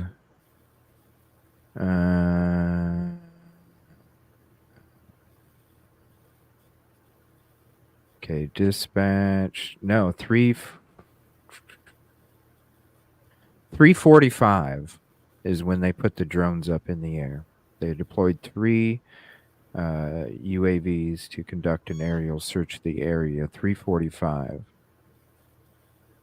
So maybe it was the 1 of 3. I don't know. Maybe that's right when it started and they put the first one up. He got there at about 4 when they were putting the third one up, maybe. But it is interesting when he tells you because they didn't find her. right? They didn't find her until 5:30. They didn't even get to investigate the crime yet. And this is why I said he's pretty much telling that, hey, it was already concluded it was a self-unalive Yeah. before they even found her or investigated the scene. Mhm. Which makes no sense because it happens all the time. As far as It's like just someone a phone call. making a 911 call and then someone standing next to that person, making them say certain things, saying, hey, you know, whether they're okay or whatever is about to happen. I mean, it's a known fact that someone calls 911 and says something that there could be someone standing next to him with something making them say that. Especially when you got somebody coming up to you that doesn't know if you're the law or not, asking you if you know who the person is that just supposedly called 911 and told you what they were going to do. Like, how do they just take your story? How do they just take your story and let you go also? Which that's what they ran with that from the very beginning, obviously. And then, because if they would have thought that there was another like, anyway, any probability that this was criminal, right? They're responsible for every person that is on that scene. It's like as far as accountability. So if people are just coming and going willy nilly, then it was never a controlled scene. No. I mean, there's stories of them being the family being handed shell casings. That makes no sense. Like, Yeah, what? And plural as well. That makes no sense. Everyone that I've listened to has said one shot. And if there's 10 people on the observation deck, then why is there multiple shell casings? And why did they hand them to the family? Yeah, that would just. This is what's interesting about when it comes to the shot. He even discusses in this one the sound of what he heard that weapon produces compared to what he actually heard make the shot sound. When he said, people told me that it's supposed to be this loud, whatever, and then he says, but no, it was like a firecracker. It was like a small firecracker. Like, he downplays the shot of what he's been told it was supposed to sound like. Hey, Busby. Yeah. Shouldn't there be like I don't want to say an echo, but kind of like an echoey chatter go through the woods, like the percussion because of all the trees? Oh, it would definitely echo through the woods. I can't exactly. I know the sound. Yeah, it would reverberate through the woods. Yeah. And definitely off the surface of the water. I mean, I've done that 100 times. Yeah, I shouldn't say that. I used to do that across the lake, even though you're not supposed to do that. It is pretty loud. Birds would scatter, and I would think with all how dense them woods are, the sound would reverb off of all of the structures there, and you know. Yeah, I mean, the trees don't even really affect it. You know, an actual gunshot. I mean, there's with the reverb. With the reverb, the trees. Yeah. I mean, if you discharge a firearm in the woods, you're gonna hear it for a long ways. That's why I don't understand. I mean, when you look at it, how far it is away, I don't understand how nobody even heard the shot. Because everything is so close there. It's not that big at all. And you'll see, Trey, once you get there, you'll see how close it is, man, and how small it is. And you're like, wait a minute, what? How? Maybe the law was already there because someone else heard the shot. Well, 3 people in a boat heard the shot, but we never heard from the people. I mean, from the observation deck. Well, yeah, they had to have heard it too. Yeah. How do you, dude? Like, you can literally see the observation deck from the beginning of going back in there. Yeah, you showed us in the From the video. other side. Yeah, like, trust me, they would have heard. They would have heard that shot. So Yeah. I don't know. His story's all screwed up. Come here. All right, hold on. Let me hit play on this. She's about to go crazy here. So my question is, so Robeson County notified you pretty much, instantly that this was a suicide case. After I told him my story, yeah. Okay. Not soon as I started talking to him, but after I told him my story and See, I I thought can't with hear them. partners and everything about trying to beat down to where I can barely hear you. am I breaking up? I can hear you. No, I was saying I could barely hear you. I didn't know if you were walking away from the phone. Okay. So approximately how long would you say Robeson County spoke to you prior to you leaving? I say I was there a good 30 minutes or so. Okay. Yes, sir. And you said when you loaded up your boat, what type of boat was that you loaded up? It's a little one-man boat. Okay, is it like a kayak or? It's something. It's like a little small canoe. Okay. It's something similar to that. And do you have like a trolling motor or anything on there? Yes, sir. I had a trolling motor on it. Okay. Well, Come that on. makes more. Yeah, what's up? I'm man? so confused. It's like a kayak that has a trolling motor on it. One person. So what boat? So the boat that he was with the News Nation wasn't even involved. I don't think so, because that had somebody behind him, and somebody in front of him at least on that red boat. So that couldn't have been it. No, there's no way. So it had to be. Now I did hear he had two boats, so that obviously is the other All one. right, I didn't know that part. So he was on it. So he was on like a kayak. He said, yeah, like well, hold on. A kayak, something like that. It's like a little small canoe. Like a kayak, small canoe that has a trolling motor on it.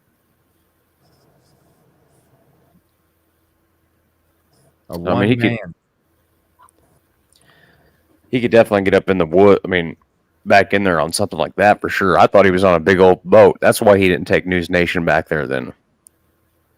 Because he couldn't. Because that boat won't. That makes sense. Yeah. But what kind of little canoe has a trolling motor on it, man? Well, they make I'm going to mispronounce this. A ginu but you can put a boat motor on that. I mean, you have kayaks with electric motors, all kinds of stuff now. Oh, for real? Oh, yeah. Yeah. A lot of them you can't even tell they're on there. They're like underneath or something. Oh, yeah? Dang. That's awesome. I love kayaking. Yeah, so I don't know, man. Okay, so right there, you're in a small one-man canoe type with a trolling motor. What are you doing going towards a gunshot? Kitty. Oh, shoot. Sorry about that. Yeah. So maybe that's what he meant by when News Nation was with him. He's like, you can't. And he just meant because of that boat or something. I don't know. I'm not trying to stick up for him. I'm just trying to make it make sense. Well, I mean, when I was looking at how somebody would get in there, I said I didn't know how you could even get in there with a boat except for something like a kayak, and maybe not even a kayak depending on the water level. Right. Be dragging it through. Right. And you definitely don't want to get stuck in a kayak either. Not at all. Yeah. It's something similar to that. And do you have like a trolling motor or anything on there? Yes, sir. I had a trolling motor on it. Okay. That's the only reason That's the only reason I was able to get up into that hole because, as a matter of fact, that's what I done. I was getting ready to leave out, then I turned around and looked. I said, "There's an opening. I don't know what made me go in there neither after a gunshot. I reckon I was on a drill, and I said, well, there's a opening there big enough I can go in there." And I turned around and I went in there.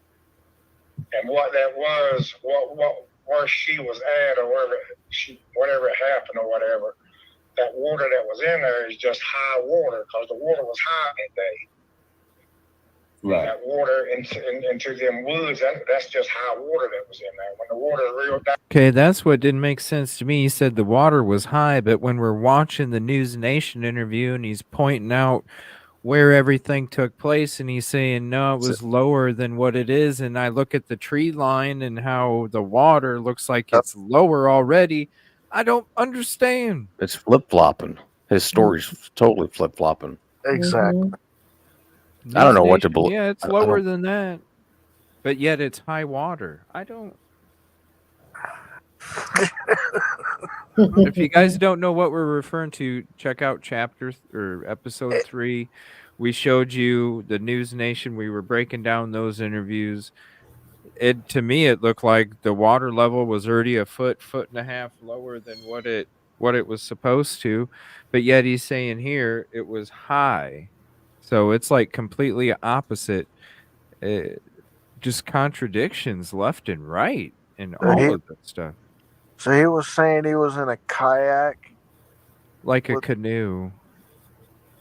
Okay, he didn't say kayak because he said, "Were you in a kayak?" And he's like, "Well, kind of like a canoe." So it wasn't.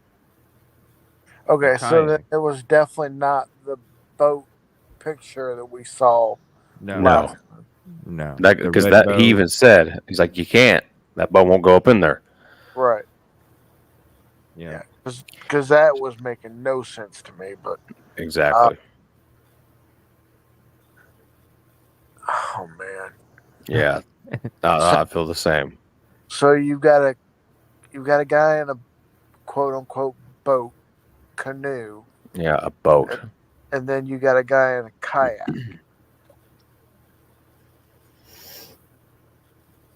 It don't make sense. No. Contradictions left and right. Period.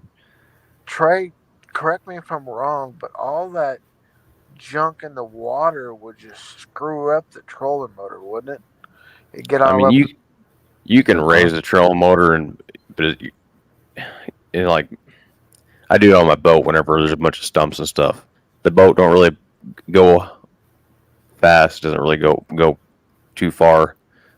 Anyway, you don't make good time. But anyway, you get the trolling motor kind of in and out of the water to where you're not hitting stuff, but you don't really go anywhere for, It looked pretty mossy to me. That's what I was thinking was. It seems pretty mucky. Wouldn't that moss get all stuck up in the prop? Yeah, really easily. I mean, it'll still work depending on the trolling motor. Like I'll run mine with moss wrapped around it, but it's going to really slow it down, and to a point to where you have to pull the trolling motor out and then like when you're mowing your grass when it's raining. Just like that, pretty much. It gets bound up onto the prop. It is a plastic prop. Yeah, it gets bound up too much. It can actually break. Like burn up the motor almost, right? Because it's such a small motor, it can't handle the cool down of it, and it's getting kind of gunked up. That's a good point. So why would you again, like if you know the area that well, it could gunk up your propeller, and you're hearing gunshots. And this one he's saying it was in Robson County. And you're still going there. Sorry, Trey.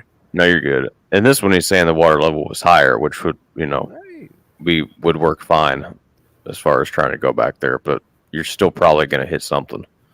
I don't know. I don't know what's true. I don't know what if the water's high, low. He's not on a kayak, but it's a single man. Right. Thing like a canoe. It was definitely higher but lower, Yeah, that makes sense. I don't get it. Like there's going to be like maybe like a little bit of variations in how I remember something, I guess, but it's not going to change that much. I'm not going to say left and right. Well, I'm going to say, well, I went left, and I'm always going to say I went left. I'm never going to say, well, no, I went right. it's not like it's north northeast. It's like north and south. That's how opposite Yeah, it's it totally is. opposite. It's Right. not north northeast. It's not just a little off. It's like completely on the opposite end, like Yeah, polar south. opposite. Yeah, it's not. It's not. It's a couple, about a foot. No, man, it's from one extreme to the next. That stuck out to me too. So It's like that first, interview where he completely leaves out the money, and then the rest of me talking about the money. How do you completely leave that out of the first one? right, you don't. And some things is what he said. He said. Man, He said. He said license, bank card, keys, small Bible, credit cards, and a few receipts and some things. okay. If something like this happened around here, and you were talking all this, you best have you better have a good lawyer, because you ain't get. I mean, Yeah, you would paint yourself into the corner. yeah, yeah. It just doesn't I- make sense. I mean, if hypothetically, if I was in his situation, Oh, I think I would remember the money over the receipts. yeah. You know, Oh, he remembered everything in that purse. Knapsack, fanny pack, whatever people call it. Everybody calls it Yep. something different. But at most of the interviews, it's just straight 500. But in one of them, he said a little over 500. yeah. Yeah, this is TikTok PI justice for Micah. This was the PI. So somebody's like, "Hey, you should check out the PI." Yeah, it's on TikTok, but it didn't have closed captioning, so I wanted to do this with closed captioning so we could all see the words too. But there's the link for Ellie Investigates, I think is what they call themselves. Down real low, there wouldn't be no water. Now, is there a path that leads to the water that you're describing? Yes, sir. Yeah, I told the park ranger. That's how I got the park rangers there. Okay. Where I found her belongings at, I looked straight up ahead, and there was a path just as clear as day coming in there. Okay. All right. Sir, let me tell you something. Go ahead. The only, which I'm going to be sounding like an investigator, but I don't want to be like that. But the only thing that I've got in question about this whole thing is, I wonder if that's what they say. Don't be no investigator now. Like, is that what they sell? Because he refers to that a lot. Like, I don't want to be no investigator. I ain't trying to be no investigator. People need to stop trying to be investigators. Is that what they tell you? Yeah. Like, if you come across something, don't be no investigator now. I think he's trying to set a narrative. But this is the crazy part, though. This is where he actually really questions a lot of the stuff. That's why this one's just as important as the one with JLR, because this one is where he also not only says some things that contradict what he said in all the other interviews, but also this is the one where he most questions what took place. which I'm going to be sounding like an investigator, but I don't want to be like that. But the only thing that I've got in question about this whole thing is now I just found out last week that JP had a lawyer or something that's got land down there. Say right there, Whoa. right? Okay, now listen. Now this is something that we've heard, right? But this is the first time I've heard him bring this up when it comes to a lawyer owning some property, JP's name. So this is why I'm saying in the beginning, and this is why I asked you, but don't you think, like, if he was part of trying to keep something hush-hush, he wouldn't even be bringing up questions about the evidence of how the events took place and what actually took place? A good criminal might, but it's not Right. somebody who doesn't have a criminal record. It's never done You're anything like this before. You're right. Hmm. He said he'd never been around nothing like that. Yeah. He found some new information and had to share it. But right there, like, dude. And listen, watch. He goes into it more, but this is the first time you hear him bring that up. Right. JP had a lawyer or something that's got land down there. My only thing is, I know, when I travel up and down the river, I look on the side and I see some posted signs. Right. People's got land on the river. Right. Okay. I'm aware of that. Yes, sir. Yeah, Tells we are you aware not of to that. trespass. Correct. So I'm not going to do that no way. But if I'm not mistaken, I think they said that there was places around in that area that was prohibited to go into the river that way. Right. Speaking of somebody's got land on there, don't get on the land to go to it. My theory is, if that man's land is somewhere near right there, I feel like somebody might have come in off of that land. Right there. I feel like somebody might have came in and off that land. I think this guy's seen everything. Yep. That's what I'm. Dude, I think he's seen everything, and he's scared. Yeah. I think like the way he ain't no investigator. Ain't no one should be investigating this if you're not, an investigator. But then he's kind of like putting little Easter eggs out. Uh-huh. Dude, I think he witnessed it. Yeah. Yeah. I think if he didn't witness it, this is why I said I think his mind. I think he heard voices. Yeah. That wasn't just one person, is what I mean. Like, I feel like if he didn't see it, because he talks about how thick it is and how he just heard a faint cry, but I'm thinking he heard other voices and he ain't trying to say nothing and wasn't trying to say nothing because he ain't trying to be no investigator. Think about just remember how he keeps saying it over and over. All right. There's one thing like, when I was growing up out in the street, that's one thing. Like, there was some people where, it was them thing where it was like they didn't say nothing. They're like, even though they knew something, yeah, they were like, listen, that's not my job. And it's like, what? Well, you don't want to be the next person. Yeah. That's the old saying. That's the old saying about snitches. They get stitches or end up with the fishes. Yep. Well, to live in a place like that where the police are not dependable, and let's say this is a man who's never broken a law. He's seen it. He said, I witnessed it. And I'm sorry if I'm harping on that, but it must have been very traumatic to see it. He sees the bag, he grabs it, and maybe he left to say, what the hell do I do? I saw this, I got the bag. Go back and give it to the law. So he jumps in his car and he runs back. Again, I'm not building to the story. It's just, it's obvious that he knows something, is not happy about being put in the middle of it. Right. So right. Trey's right. He's putting out these little Easter eggs to help, with finding the truth, but he doesn't want to be the one that gives it because he's afraid. He lives there, I understand having to be there. Yeah. So you're saying, and especially not. Sorry. Go ahead, Trey. Go ahead. I was like, not knowing who he can trust.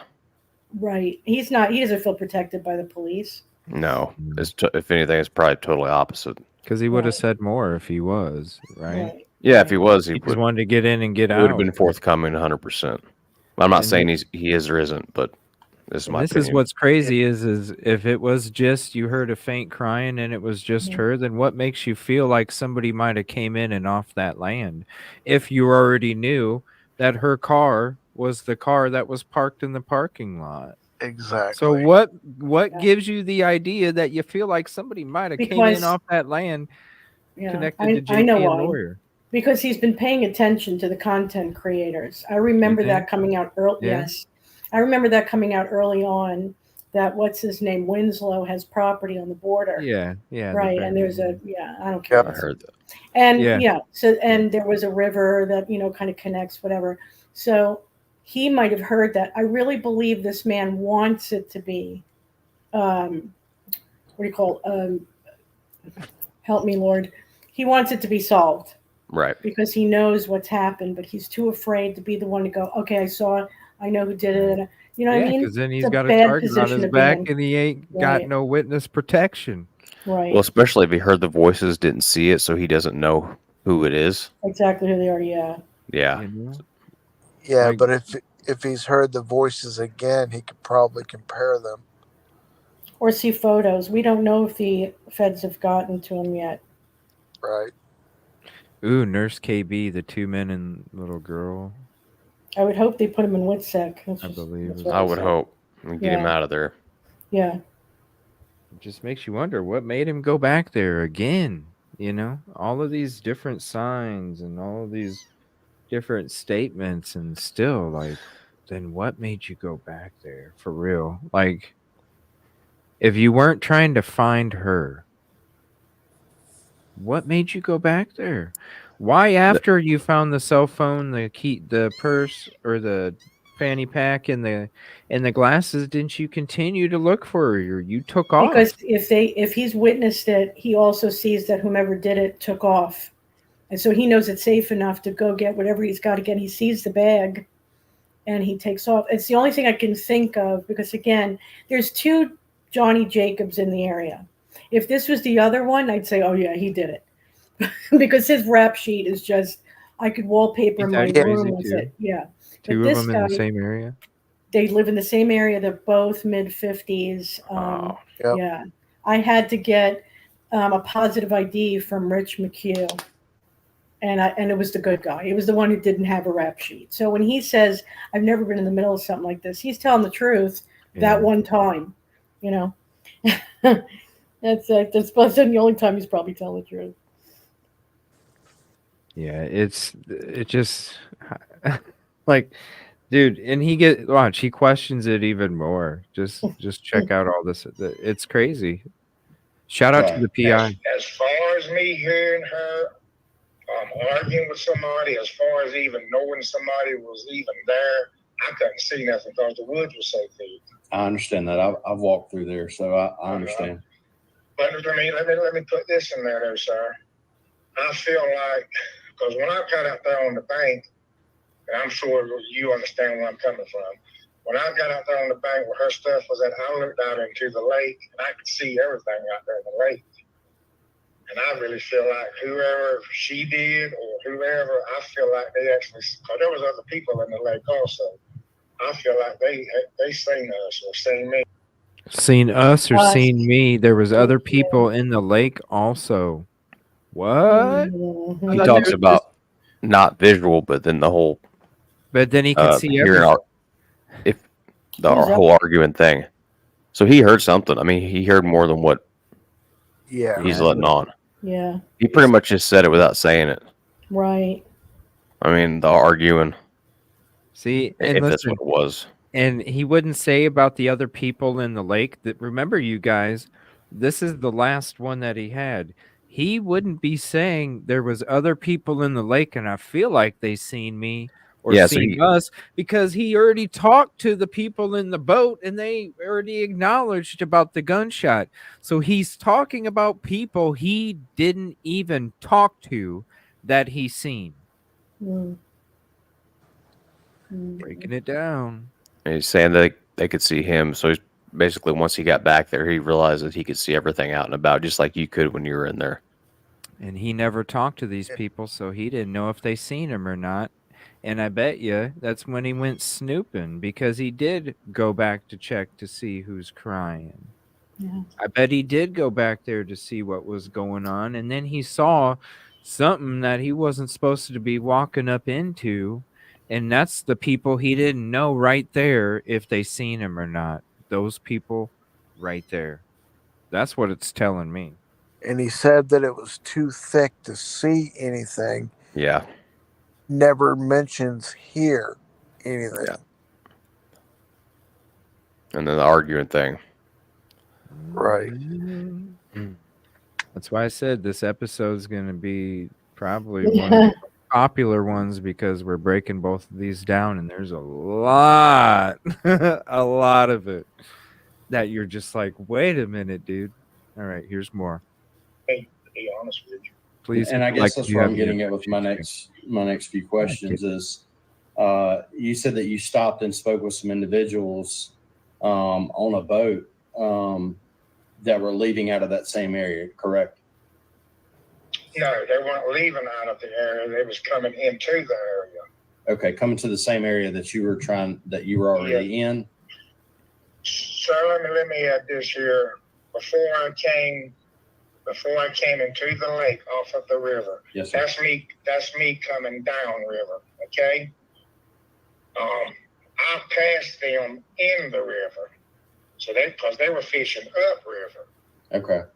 So that's putting me going past them to come back into the lake.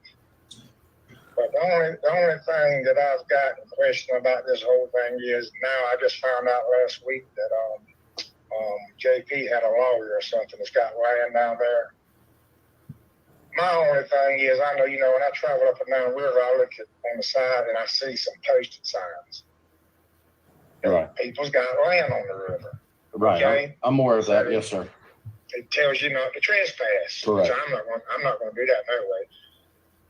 But if I'm not mistaken, I think they said that there was places around in that area that was prohibited to go into the river that way. Right. Speaking of somebody's got land on there, don't get on the land to go to it. My theory is if that man's land is somewhere near right there, I feel like somebody might have come in off of that land. Right. As far as me hearing her arguing with somebody, as far as even knowing somebody was even there, I couldn't see nothing because the woods was so thick. I understand that. Yeah, but what about hear something? I couldn't see nothing. Exactly. But what His about word- here?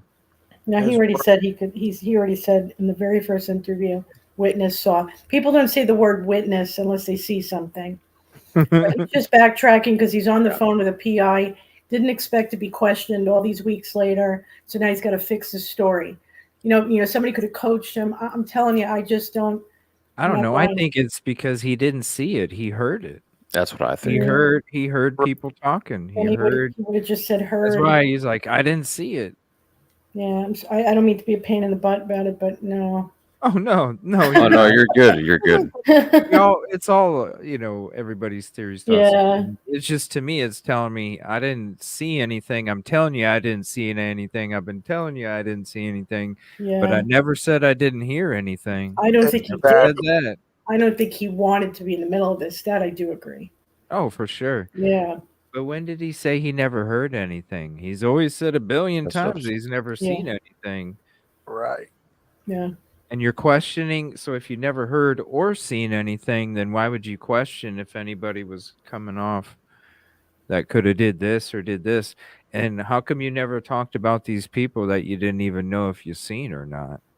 If they seen you or not? You didn't talk to them. And then you never said anything about it before either. So that's something that's first out of all these interviews as well.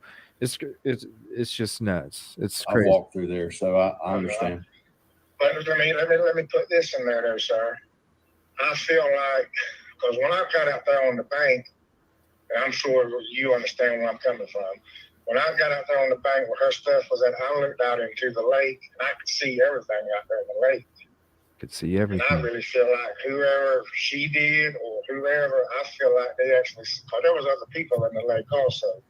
I feel like they seen us or seen me, to be honest with you. And I guess that's where I'm getting at with my next few questions is, you said that you stopped and spoke with some individuals on a boat that were leaving out of that same area, correct? No, they weren't leaving out of the area. They was coming into the area. Okay, coming to the same area that you were already in. So let me add this here. Before I came into the lake off of the river. Yes, sir. That's me coming down river. Okay. I passed them in the river. So because they were fishing up river. Okay. So that's putting me going past them to come back into the lake. Sure. Okay. When the gunshot went off And I said, oh my God, I hope something didn't happen. When I think, I happened to look back. They were coming in out of the river back into the lake the same way that I came in. Okay. What So type? people's What type of thinking boat? that they had something to do with it. They never did. What type of boat? What? Break that one down. Oh my God, I hope something didn't happen. When I think, Listen I again. happened to look back. They were coming in out of the river back into the lake the same way that I came in. Right there. They were coming out of the river back into the lake. Same way that I came in. This is when they're in the slough, He's right? seen people who, I bet you he's seen the people that did it, and he just Mm-hmm. he doesn't know what to say because all of it is BS. Or is he talking about the other people that were in the lake? Yeah, I thought he was talking about the people fishing upriver, like going upriver, and then they came back this exact same way that he was going, like into the slough. So they, That's how I took it. so they seen him But do leave. you think a mom and a dad and a young girl would be taking their boat up into the slough when there was just a gunshot that took place? If they heard it, no. But it's all these different stories, Mhm. right? The Yep. crumbs. Two guys, or a guy and a girl and a young girl. Who knows? Because it's different. But what we do know is it's three people. People that he doesn't even know seen him or not. Man, I don't Why have. is he doing interviews? If you really did hear something, why are you letting people, like, I don't know, something just seems so off with this. Why would you be? Yeah, it does. But I don't have a big enough whiteboard for all this information. No.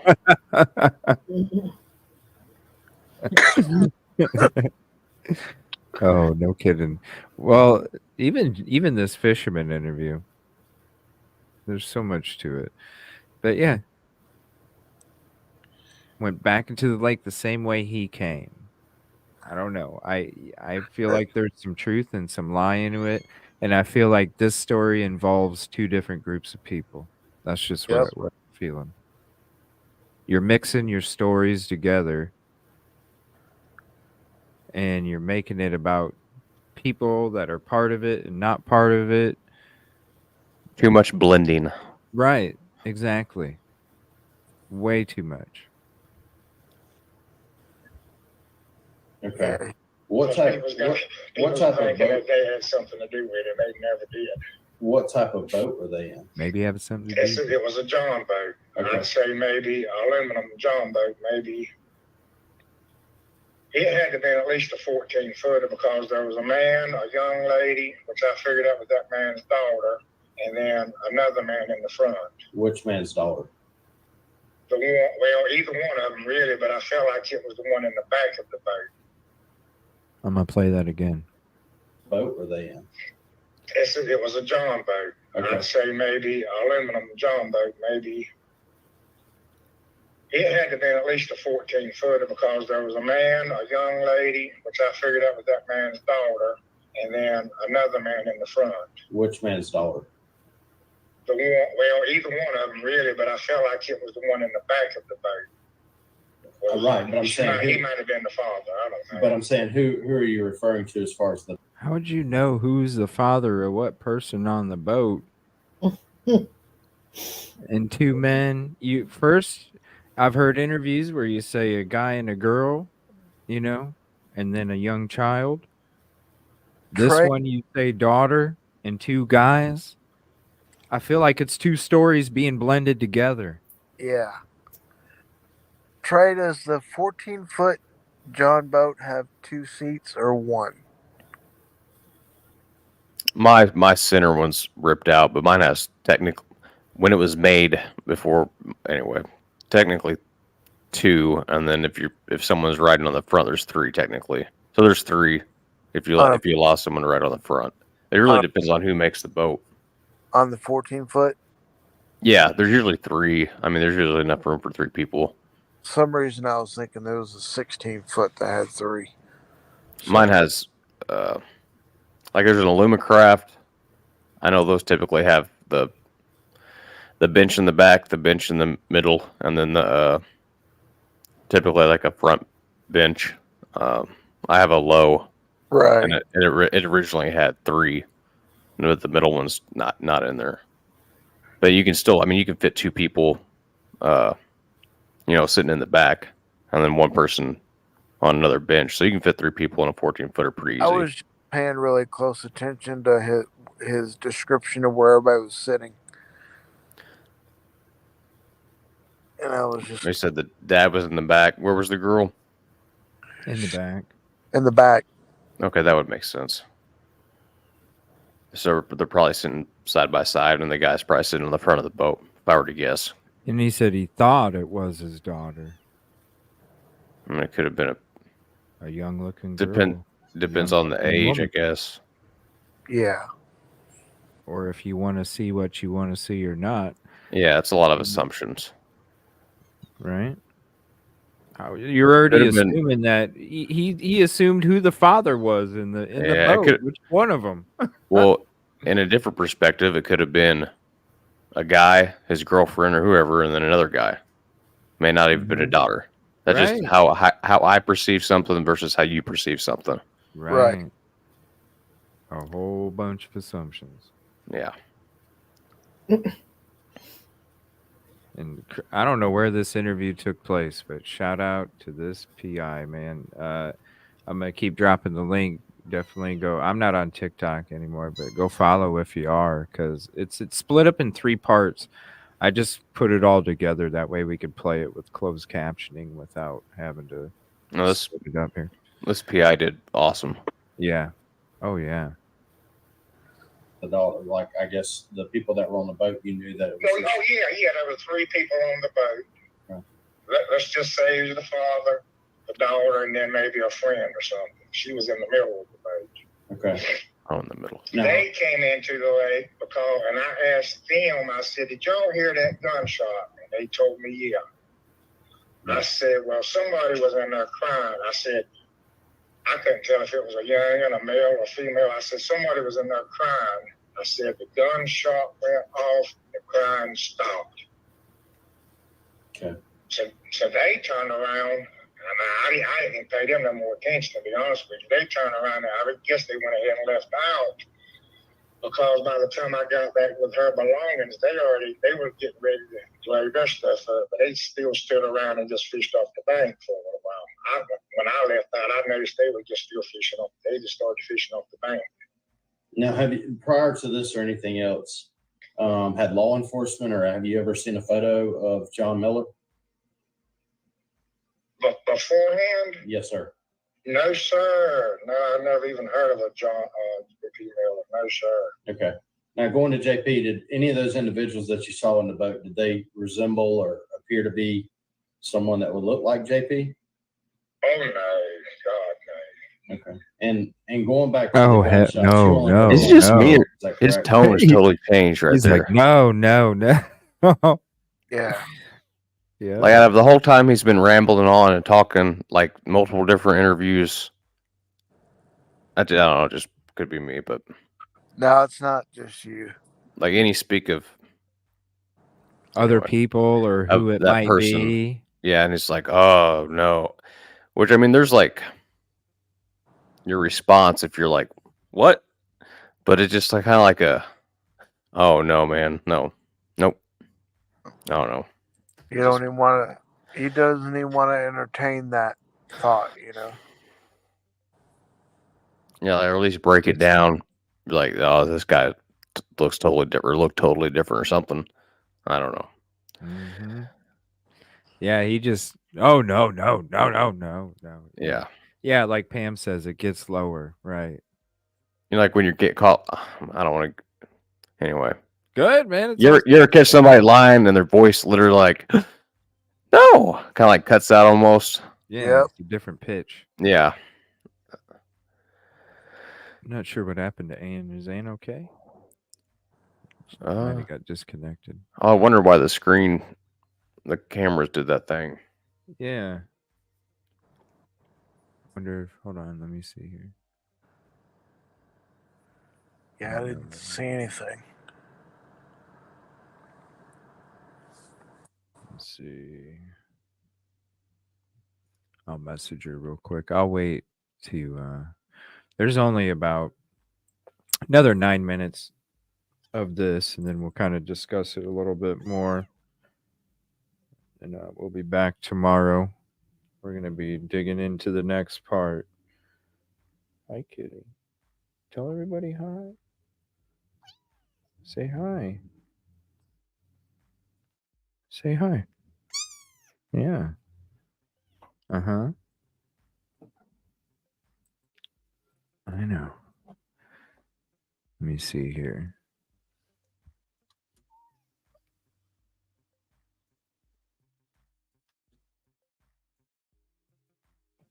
Well, here, what I'll do is here's the link for you guys. It's a private link, so you guys can replay this in the back chat. You guys can replay that and use that. And I'm gonna, and then here, you guys, here's the TikTok. There's 3 parts: part 1, part 2, and part 3. I just put it in all in one for the show tonight. What? Okay.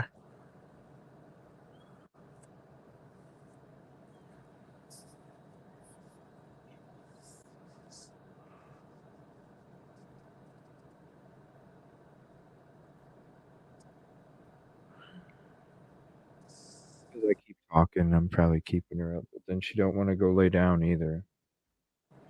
How old is she? Wants me to get off the show. No, trust me, she's already ate a whole bunch of food right as I brought her in here.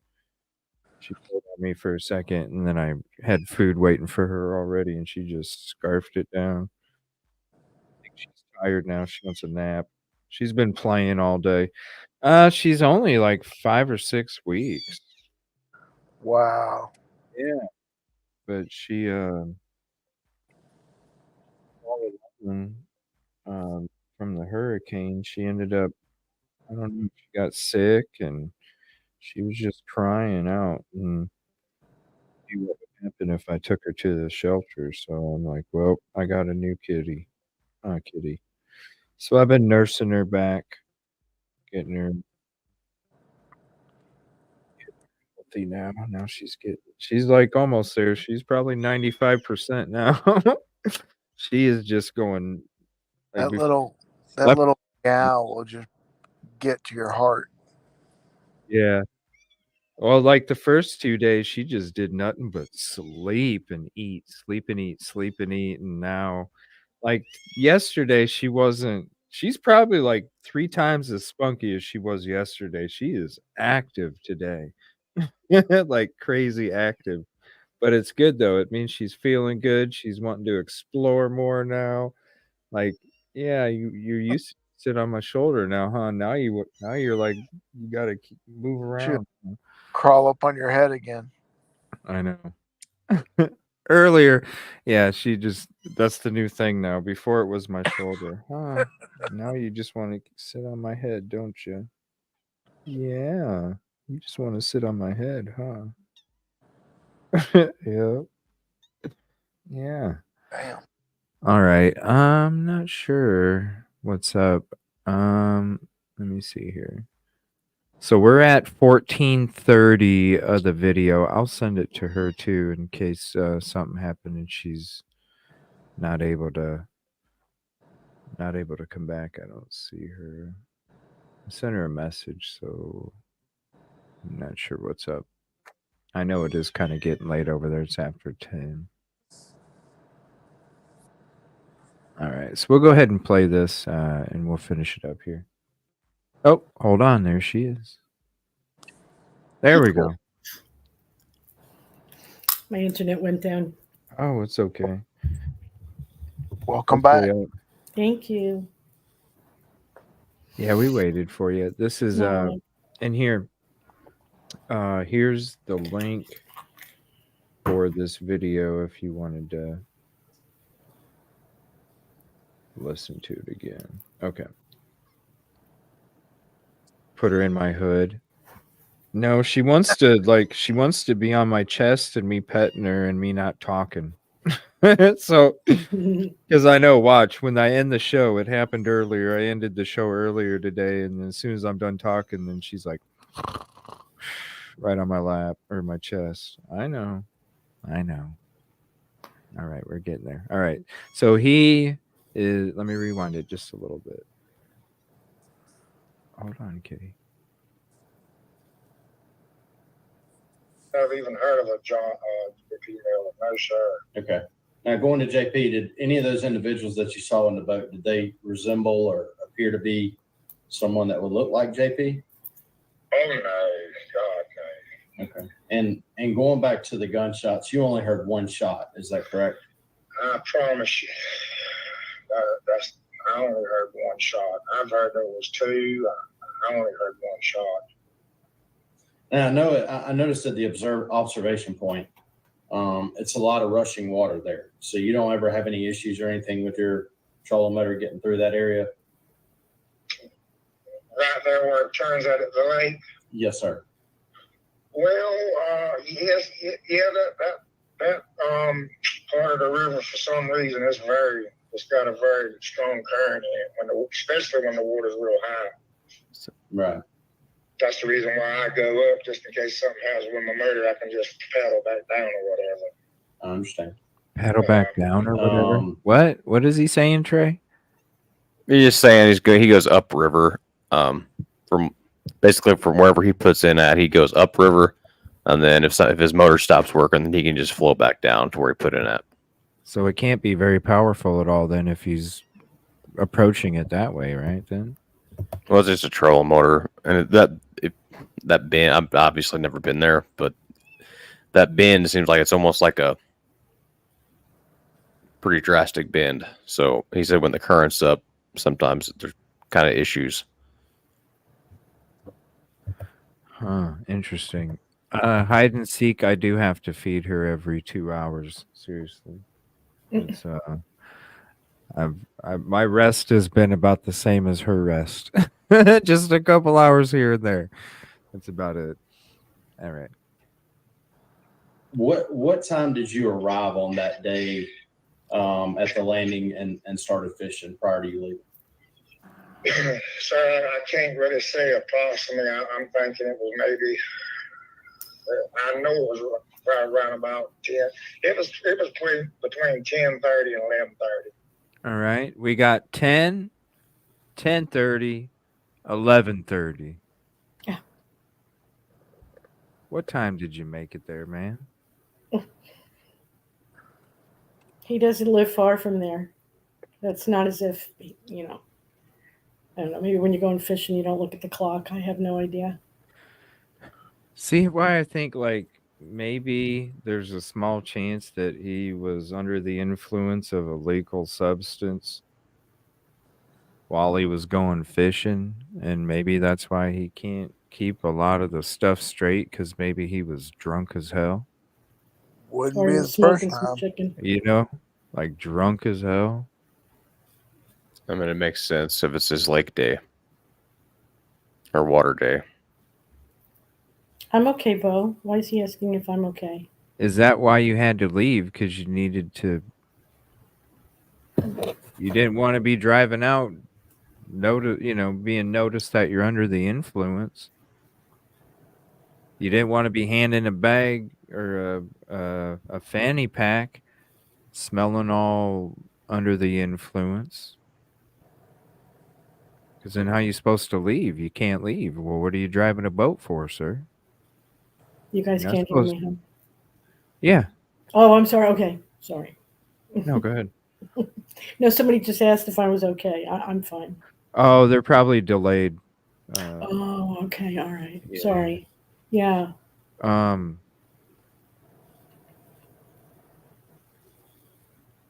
just blocked your thought. Yeah, I'm trying to remember. This cat got me distracted. But I don't know. That's why it makes me wonder. You see 10, 10:30, 11:30, this changes, maybe this, the next this. Okay, well no, it was this. I'm wondering if the dude was lit. I mean, 'Cause I'm gonna that be would honest, the only time I can go fishing is if I'm drinking. I'm not. That's no lie. Dude, I'm gonna be honest. Like I am bored as hell if I'm out fishing. I gotta drink. I have to. Well, What? maybe he's I smoking don't some fish. chicken. I don't fish much. So not everyone I know, but a lot of people I know that go fishing. It goes hand in hand. Exactly.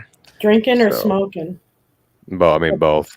Oh, Like they would be doing both, yeah. depending on what type of area you're in. I know Missouri, they have rangers literally hiding up in the woods with listening devices, and they'll come check you out. So, oh wow, listening devices. Huh.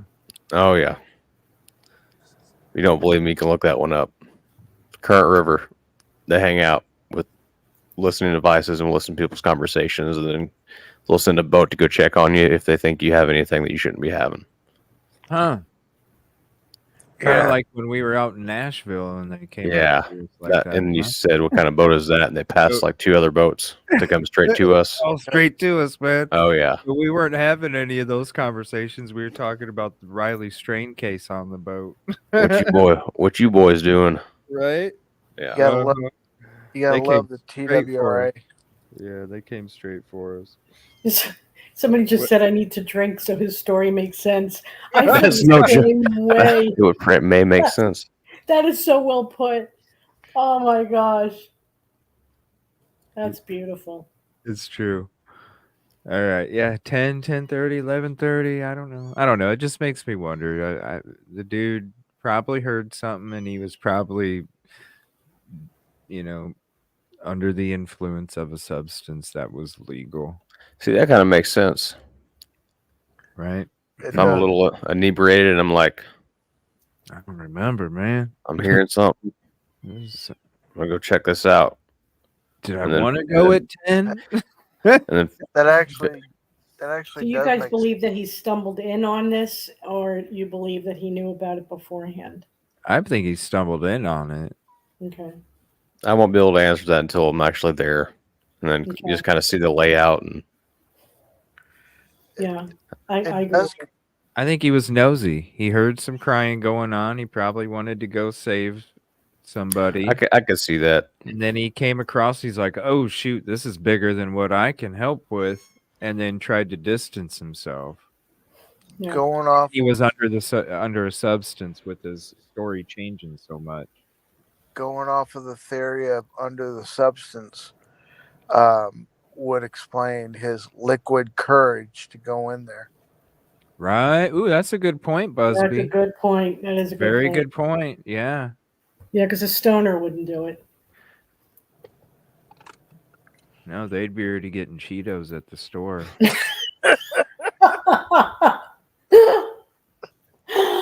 They would have they're JJ's alibi for the lighter, right? He was already at the store getting Cheetos when he ran into Love JJ getting the lighter. Yeah.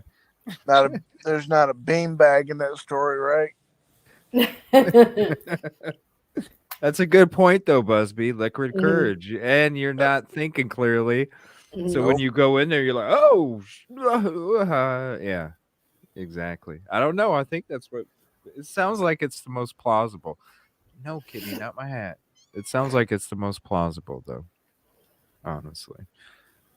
All right, here we'll get to some more here. Okay. All right. Thank you all for Actually, being I with was us here thinking, tonight. Man, I mean, it's just unreal. I was actually thinking, because I went way up the river fishing. I don't know how I was thinking that happened around 4 o'clock. I really don't know what. I never had made a phone call to a friend of mine. I was letting him know everything that I thought was happening down there. And I told him, I said, Charles, can you look back on your phone? Because I erased all my phone calls. I said, can you look back on my phone and tell me when the first time it was when I called you? He told me it was 1:27. Why would you Yourself, erase your so phone calls? Was it around the one? Why would you erase your phone calls? Yeah. I don't know. Why do people erase stuff? Yeah. Don't want it found, right? Huh, Kitty? Why do people erase stuff? Yeah. I know. I said that too because they don't want it found. I know. For them, though, you can still find I it. know you're beautiful. Yeah, like they don't want it found. he's a simple. Yeah, all night she's been doing Leonard Skinner's Simple Man. Yeah, I know. He is. He's a very simple man. That is true. I mean, he likes his natty ice, right? Oh my God, you're gonna get Skinner stuck in my head. Freeburg. Yeah. About 127. I don't know. None of this. It just. It's like now that we're this far into it, I don't. It ain't adding up. When he changes, no. At all. But none of it's adding up. But at the same time, I don't feel like, I don't know. To me, I just don't feel like the dude participated in it. I just honestly think he was intoxicated. He went to go save somebody or help, ran into a situation where he's like, holy crap, I shouldn't even be here. Let me skedaddle and I'll come back later to see what happened. I have mixed emotions about it. I wish I had access to certain things just so you could do a title search on his car.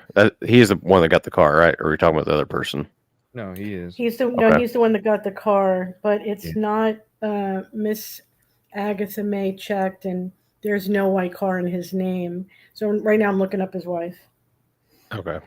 Oh. Because I know, like, if you had interesting. Well, not as a civilian, but you can do a title search on a vehicle to see if it's bank owned, a lease, or if they bought it, if it's free and clear. But well, the rumor was, and again, it's only based on a rumor. I got from some chick on TikTok, so I don't know why I'm taking it seriously. But then when I saw the car, I went, She said he bought it cash. That's bothering me because again, I looked at his house, I looked at his record, I look at where he lives, and this is not a cheap car. It's new. It's got a sticker on it. Okay. Yeah. Yeah. So bought with cash. Sorry, I didn't mean to make you go down that rabbit hole. That's it's okay. No, I've been in this rabbit hole since Saturday. Yeah. Do they know? Does anyone know roughly like when the car showed up or like popped up? Well, it was right. I mean, I remember. The first time I see it is in February. The first time I see it on his page, but again, it's at the dealership with a sticker. Yeah. So I don't know if he's looking at it and going, "Ooh, I really like that." In February, so the purchase, I'm still trying to figure out when and who. Whose name is it under?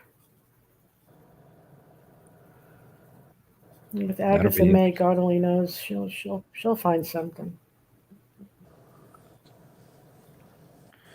Charles was identified as the man in the green shirt following her in the pawn shop. But there's a lot of Charles, though. Well, I've heard a lot of different things, so it's like the van. Did it follow her or not? Right. Yeah, I just posted it. Just scroll up a little bit and you'll see it. If not, I'll be posting it here in a few. All right, here. Let me see here. We just got a few more minutes here. 27 when you called him when you heard the gunshot, or prior to the gunshot? I'd be guessing, man, to be honest with you. I wish the Lord I'd known exactly what time it was, but he told me it was I think it was about 127 what he told me. And I was like, man, it had to be later than that. Because it took me, I don't know how long to get where I was going up with. So I'll be honest with you, that's one thing I'm not real sure about. Okay, so you don't recall if you called him at 127 after the gunshot, or if you called prior to the gunshot to just speak to him? He told me it was after 1 o'clock, after 127 when I first. And that's the only time I can remember calling him because I know he got. See what I mean? 127, dude. Like, that's way off. That's the Way only off. That's I way can off. remember. That's way off. She didn't even make the call until 2:54. He's it's Unless like he heard multiple. I don't know. I just. it's all over the place. It's like me until I get this kitty potty trained. It's gonna be all over the place, huh, lady? I know. It's gonna be all over. And this story is all over. That's why these two are the most important, because the News Nation local TV station, it's quick, it's 3 minutes, it's 4 minutes, it's 5 minutes. These are lengthy interviews right here. And these ones say a lot. And the crazy part is it's the very first one and the very last one outside of the ones that were with News Nation and local. And these two are the most telling. To be right because I couldn't get no signal in the river to call. So he had to be right. Yeah, and I'm saying, was the 127 call or around there that he told you, was that phone call in relation to the gunshot, or you were just calling him to speak, or? I was calling him to let him know, sort of what happened, about her stuff, and I had a gut feeling that something might have happened bad. That's when I called him. Okay. All right. Now, and actually, you know about the kayaker that found her, right? No, sir, I don't. Oh, you don't know about the kayaker? Well, I heard a kayaker was out there, but I do not know the one that called her. No, sir. He actually, after I found out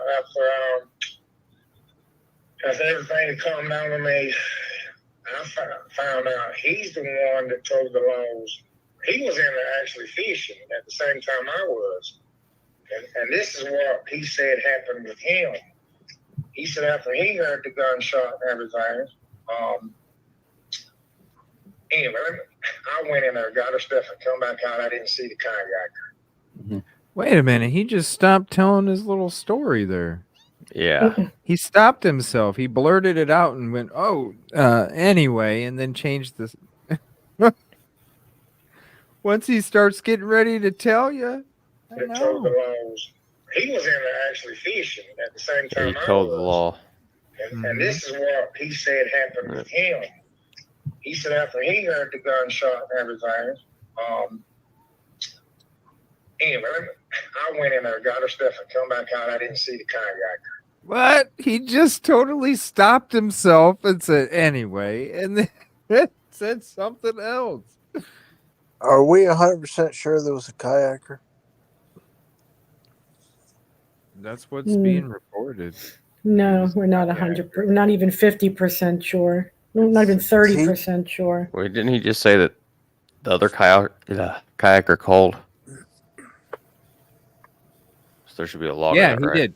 Yeah, we'll play that here at the end of the episode because it is part of it. You'll see how crappy the 911 call is. He called in at, excuse me, when was it?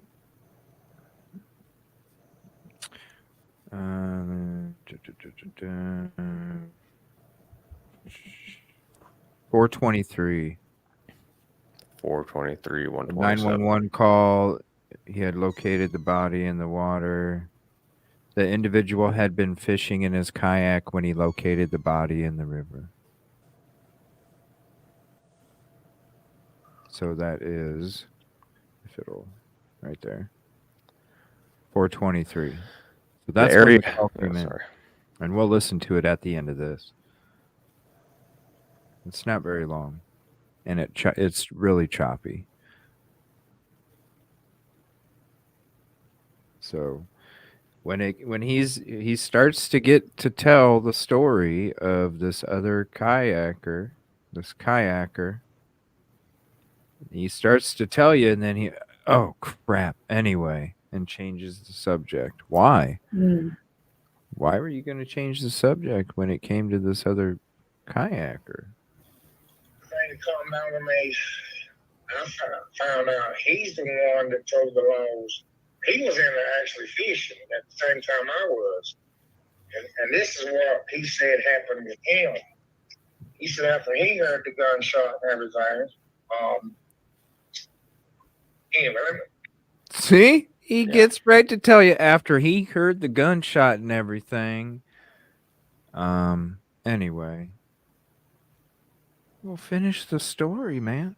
He realized he couldn't keep it straight. I realized that he doesn't know how to control the words that are coming out of his mouth. He doesn't think about the words that are coming first before they blurp out. That's why his story keeps changing, because he's a talker. He's probably the one at the local bar that has all the stories to tell you about how everything went down. I bet. He's that dude at the local bar. Maybe he didn't want to bring Jim Bob into it and decided not to. Who knows? He just likes to talk. Yep. He just doesn't want to talk here. And all of a sudden, you know, he's like wanting to talk. He's talking, you know, like those talkers, man. The people that talk a lot, they'll sit there and tell on themselves like crazy because they do this right here. They'll give you a half or 3/4 of a sentence and then want to redact it. It's like, no, bro, that just happened. Like it just happened. What do you mean? You can't redact it from reality in life. And I think that's what took place. He's getting ready to tell you what he was told, and then all of a sudden, oh shoot, no, it's going to contradict what I've been telling you already. Well, the times already contradict everything. His story, anyway. Yeah, I've been bottle feeding their cats and crochet. Huh, kitty? I know you're hungry, aren't you? I got to feed you again. Do you remember? This is just a guess. Yeah. Do you remember when it was in February that he put her in the hospital? Does anybody remember that date? Come here. No. I'm sorry, what? I want to see if maybe somebody in the chat remembers. In February, he forced her in the hospital, and I was wondering when that was. Yeah, that was. Oh, bless you. The 11th. Okay. Yeah, it was early February. When Kylie, February 11th. Okay. Yeah, it was early February. Yeah, and she was there how long? Does anyone know? 48 hours. 2 day stay. Okay. Yeah, 48 hours. I think it was where they had no choice but to let her go. Very fitting. All right. Yeah, they had no choice. All right, let me see here. So I just found that interesting too. He doesn't want to finish the story because it contradicts what he's saying, I bet. I went in there, got her stuff, and come back out. I didn't see the kayaker. Okay. And I didn't really think nothing about him really until after I got out of the river. And found out that he had left out of the lake and he was going back up river because he wasn't catching nothing in the lake. He was going to see if he could go in the river and catch something. And then by that time, he said that he had heard the laws and stuff had come up to check out everything, I guess. So he turns around and goes back into where I went in at. And he told me, he said, Johnny, he said, you rode right by her. I said, man, what are you talking about? He said, you couldn't have seen her. And then that's when he told me that he had spotted her floating in the river. And he's the one that pointed to the water where she was at. But the only thing that I've got a question about this whole, he told me, he said, you wouldn't have been able to see her, Johnny. He said, what I seen was like, he said, you know how a bag will be floating in the water? I said, yeah. And he said, if you get a little air bubble in it or something, you'll just see the top of the bag. I said, yeah. He said, well, that's the first thing that I seen. And he said, I really wasn't sure that's what it was, that it was her to start with. He said she was pinned up between a tree and a floating debris log that was in the lake there. And that log had her pinned against a tree. He said when he pulled up there close to get a better look, his boat hit the log hit her body, and her foot come up out of the water. And that's when he realized it was her. See, she couldn't be that submerged where you couldn't see her, right? If that took place. Can I ask you guys something? Is there enough current for anything like a log to move? Because a log is heavy. No, not back there. No, there's no current back there. It literally, the water just sits still. Okay, It's so so stagnant back there. So we're to believe that a right-handed girl did this to herself, where the right side is where the exit wound is, and the left side is where the entrance wound is. The blood is on her back, but she's prone, and somehow magically she put the log on herself. Oh yeah, I'm buying it. Absolutely, sure. All right, I have some land to sell you in the Everglades. This is just not. This guy is fabricating. That beachfront property on. Yeah, come on, man. I'm going to need to start drinking. Oceanfront property in Arizona? Yeah. That's what she's talking about right there. Yeah. I've sent this to a couple of, what do you call them? MEs. They're retired, but I'm hoping that they'll just look at it. So I sent it already. So just pray that they're not enjoying their retirement so much they're not willing to look at it. And repeat that again, what you just said about the entrance and exit wounds. Well, she's right-handed, and so if you look at the diagram on the death certificate, it really looks like it entered on the left side and exited on the right instead of the other way around. According to the size of what they're saying is entrance and exit. Right. So if she's right-handed and it entered on the left side, then how is that possible? Right. But after looking it up a little bit, I have found information online that it is possible for the entrance to be bigger than the exit in some circumstances. Which I've never seen before. Well, I don't know. Really? That's what I saw online. I'll have to look it up. Yeah. If it's a medical journal, that's fine, because that's not what I'm finding in the pathology journals. I'm finding it totally different. Entrance is clean and exit is not. Right. That's the way I've always seen it, but I don't remember now. This is a couple weeks ago that I'd found it. I'll have to go back through and look it up, and I'll send it to you, CJ. I mean, but even including, the livor mortis and the position, now there's a log on it. It's like, all right, you know what? This is going to be a little ridiculous. I really just believe that he knows more than he's telling. Whether he was in on it or not is really not, clear. But he absolutely does know more than what he's telling. Oh, absolutely. No other way to put it.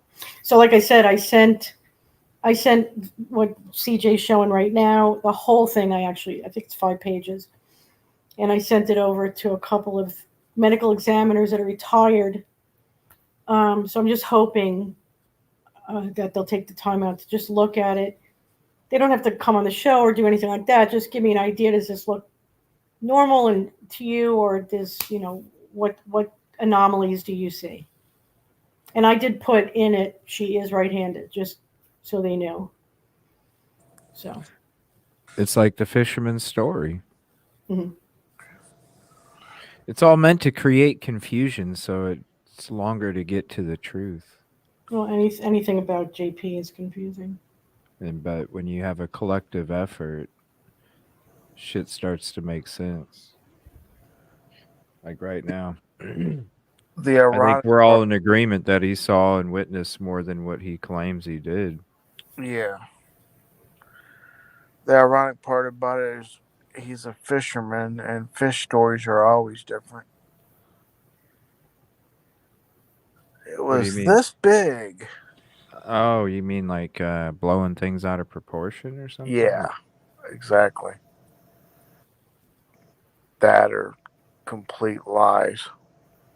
I don't know. It's hard to tell. I mean, I don't know. That's why I think the stuff that we hear in these different interviews that we haven't heard before in other ones, those are truth. Right. And then trying to scrape through what's left of this one was said this way and this one another way. Well, which one is it? Is it the left? Is it south? Is it north? Is it right? Like what? Those, it's like, what's the truth? But I feel like if we sift through all of the muck, the crumbs fall down together, we can figure out, oh, wait, no, dude, you probably got there about 10:30. Not 10:30, 11:30. I think once we figure out all those crumbs, then we can Right. take the other contradictions and then know which one of the contradictions is actually more plausible than the other one. And then I think we can get to a theory when it all gets down to it on exactly what took place, how it went down, and what the real story is. And we're just proving the fact that the investigation part takes a long time to break it all down.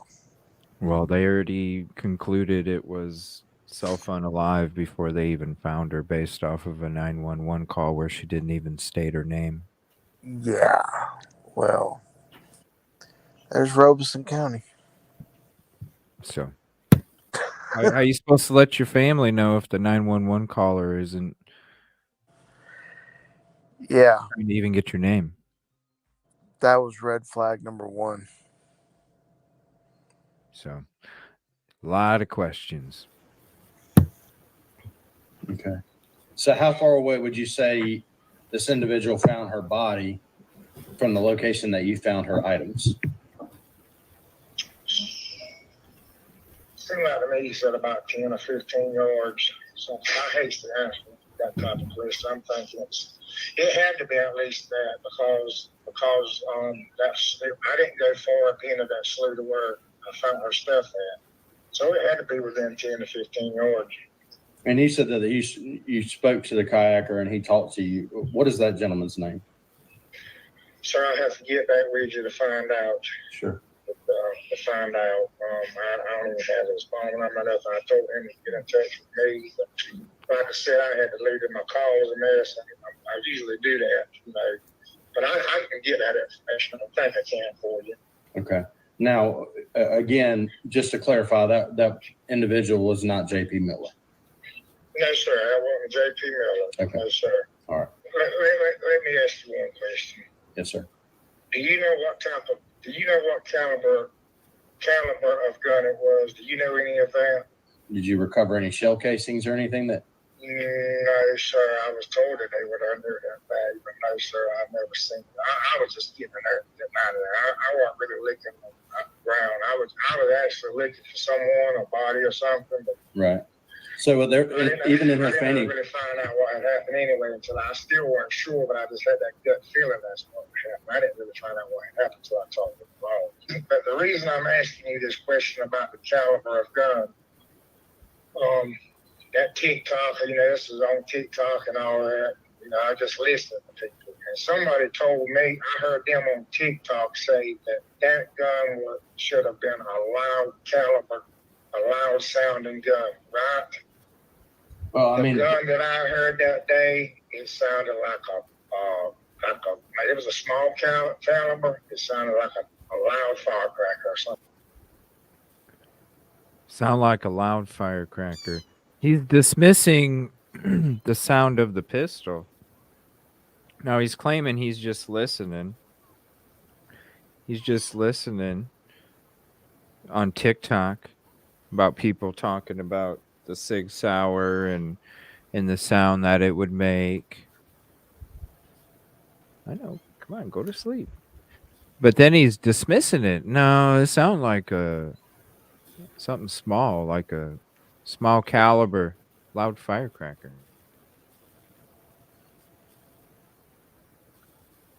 Small caliber. Well, I mean, Go ahead, small man. caliber loud firecracker tells me like 22 or 32. That's what they sound like.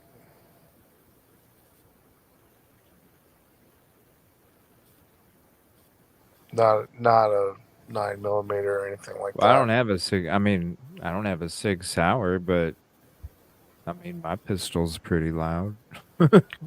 It's pretty loud. Huh?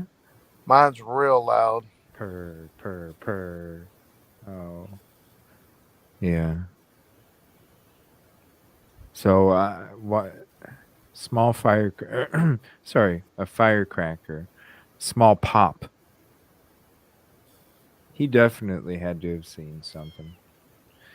And for him to even bring it up, like he's the one that asked about it. This isn't the guy interviewing him. He was starting to go away from it, and then he goes right back to it like, hey, but no, seriously, I listen a lot. Like he was really wanting to know if this guy knew anything about the sound, because from what he was reading or hearing from people talking about it, that come on, you were just sleeping.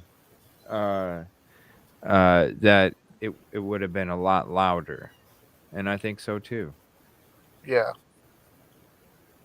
Angela says, especially in the woods, a 22 would sound like a firecracker. I don't have a 22. Is that what it would sound like, Busby? Yes. It also echo too. Interesting. I don't know. Well, there's a 22 short and then there's a 22 long. 22 rifle or 22 pistol. They both take short or long cartridges. They're both loud as hell. They sound like an M80 going off, or like a firecracker. Whereas, your 9mm, your 45s, your 40s, they all have a deeper sound to them. So the 22 is more like a pop. Right. And not a thud. No. Tamara says, I've shot my 9mm Sig Sauer around trees and it is very loud echo. Yep. That's why my first initial thought was some kind of suppressor device. Whenever they're talking about it being quiet. But I don't know, you're talking 3-4 different people heard it. It wasn't that quiet. A whole bunch of people heard it according to this interview. Yeah. People at the observation deck too. And they heard somebody had called 911. How? I'd like to know that 911 call. Well, listen to the one from the Fisherman. I'd like to know the 911 call that the people on the observation deck knew somebody called, because it was probably somebody from the observation deck that called 911. We haven't heard that one. I don't even think it's out there.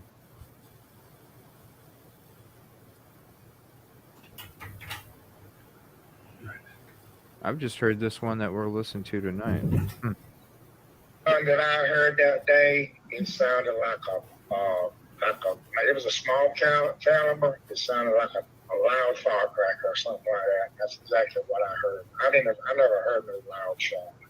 But when you had the fanny pack or whatever you described to me, there were no bullets or shell casings or anything in there? Sir, there was no. Okay. I could just about tell you everything that was in there. That's the only thing I done was grab that stuff up, man. I don't know. I understand.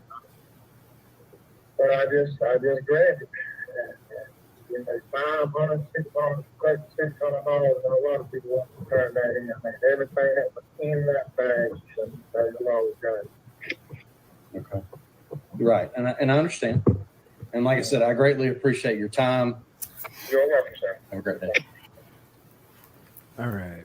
Now, Oh, come here. she just passed out. All right. Now here's the 911 call. She passed out and fell down my chest. Oh, kitty. All right. Whoops. Nope. This isn't it. Hold on. It's audio. Yeah. 1 second. All right. Here's the 911 call. It's not very long at all. And it's really choppy. Let's see. Give me 1 second. Okay, 911 call. Let's see. Share screen. All right, here's that. All right, here's the 911 call.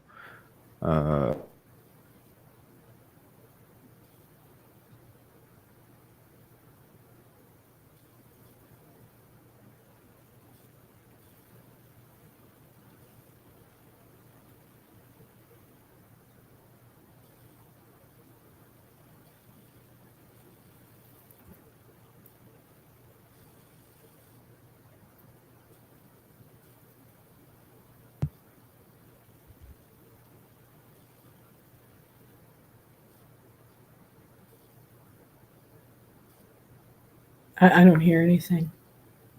You don't hear anything? There's no audio. All right, 1 second.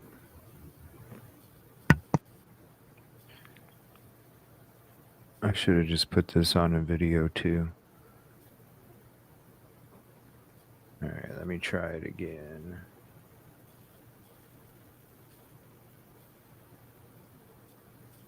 All right. How about now? It's a little faint at first. Can you hear it now?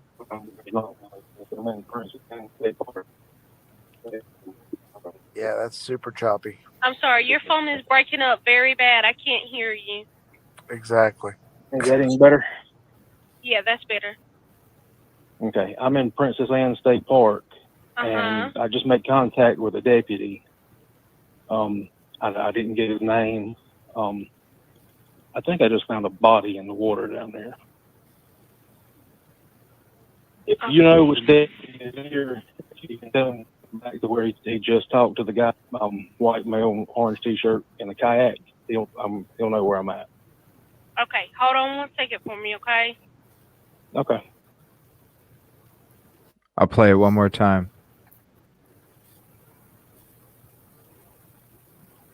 The address of your emergency. I'm in Princess Anne State Park. I'm sorry, your phone is breaking up very bad. I can't hear you. Is that any better? Yeah, that's better. Okay, I'm in Princess Anne State Park, and I just made contact with a deputy. I didn't get his name. I think I just found a body in the water down there. He doesn't sound too concerned, right? If you know which deputy is here, if you can tell him back to where he just talked to the guy, white male, orange t-shirt, in the kayak, he'll know where I'm at. Okay, hold on. Sounds pretty calm, don't he? Okay. That was a shock. Sounds pretty calm, doesn't he? I mean, I kind of could hear a little bit of shakiness, but also didn't hear anything in the background where he was talking. So I don't know if it's like the way their stuff records or what. It's just you can't get a cell signal out there, man. Do you know Then what I he's- did? Huh? Go ahead, CJ. No, go ahead, buddy. You know what I did notice about it, though, is that his phone call was super choppy. So how was Micah's disposal phone call so perfect? I don't know because even Good point. Sorry about I bring up how when I needed to get a wrecker out there when I went out during one of my trips, and I was walking all over the parking lot trying to get a cell signal just for them to hear me.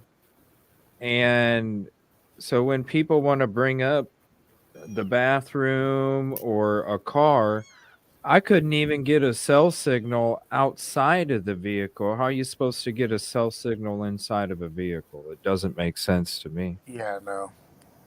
So with any of it, whether it was a car, not a car, out in the trail, bathroom, something, I don't know where you're getting a signal.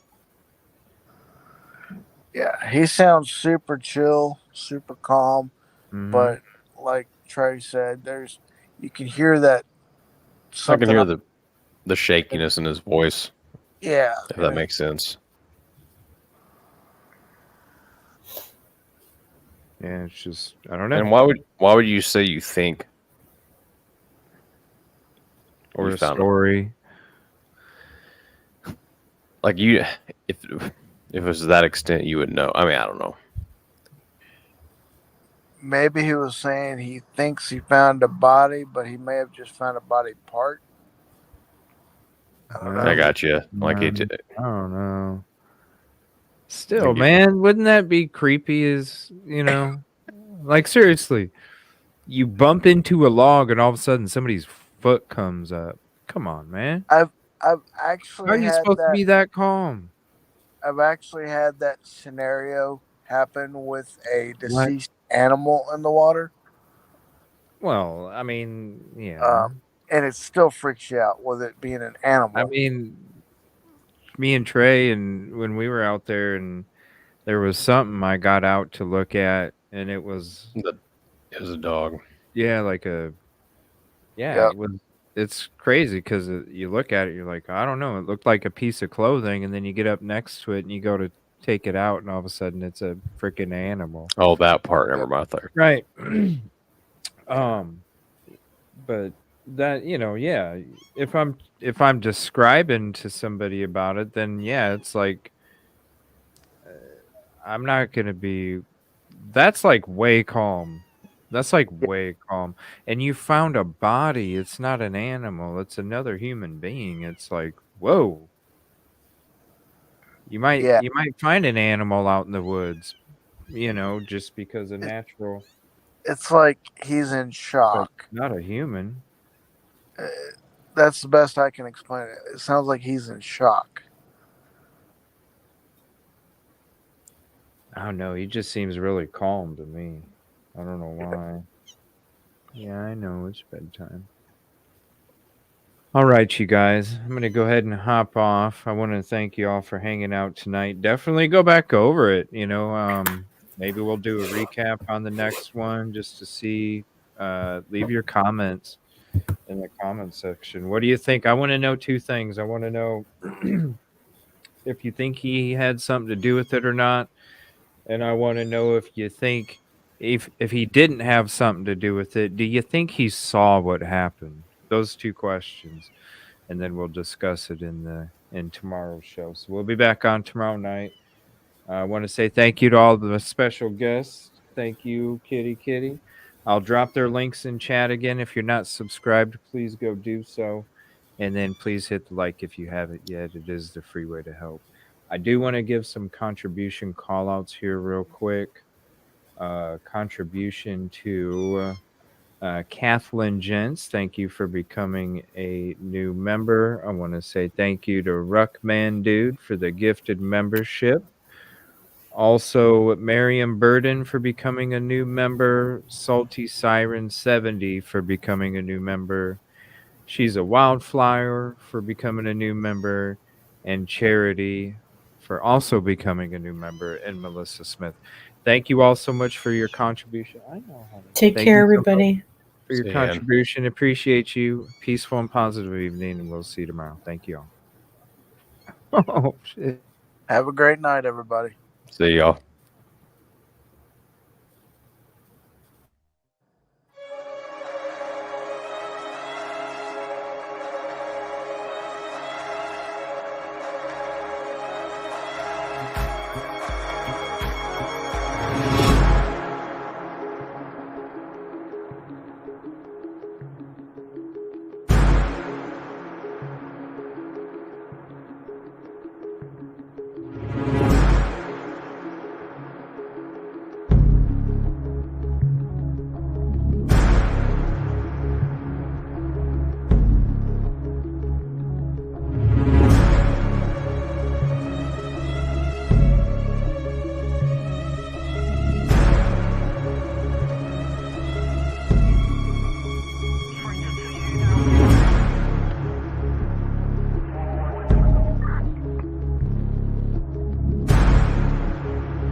Can you let a supervisor know that I have a case report with an arrest attached?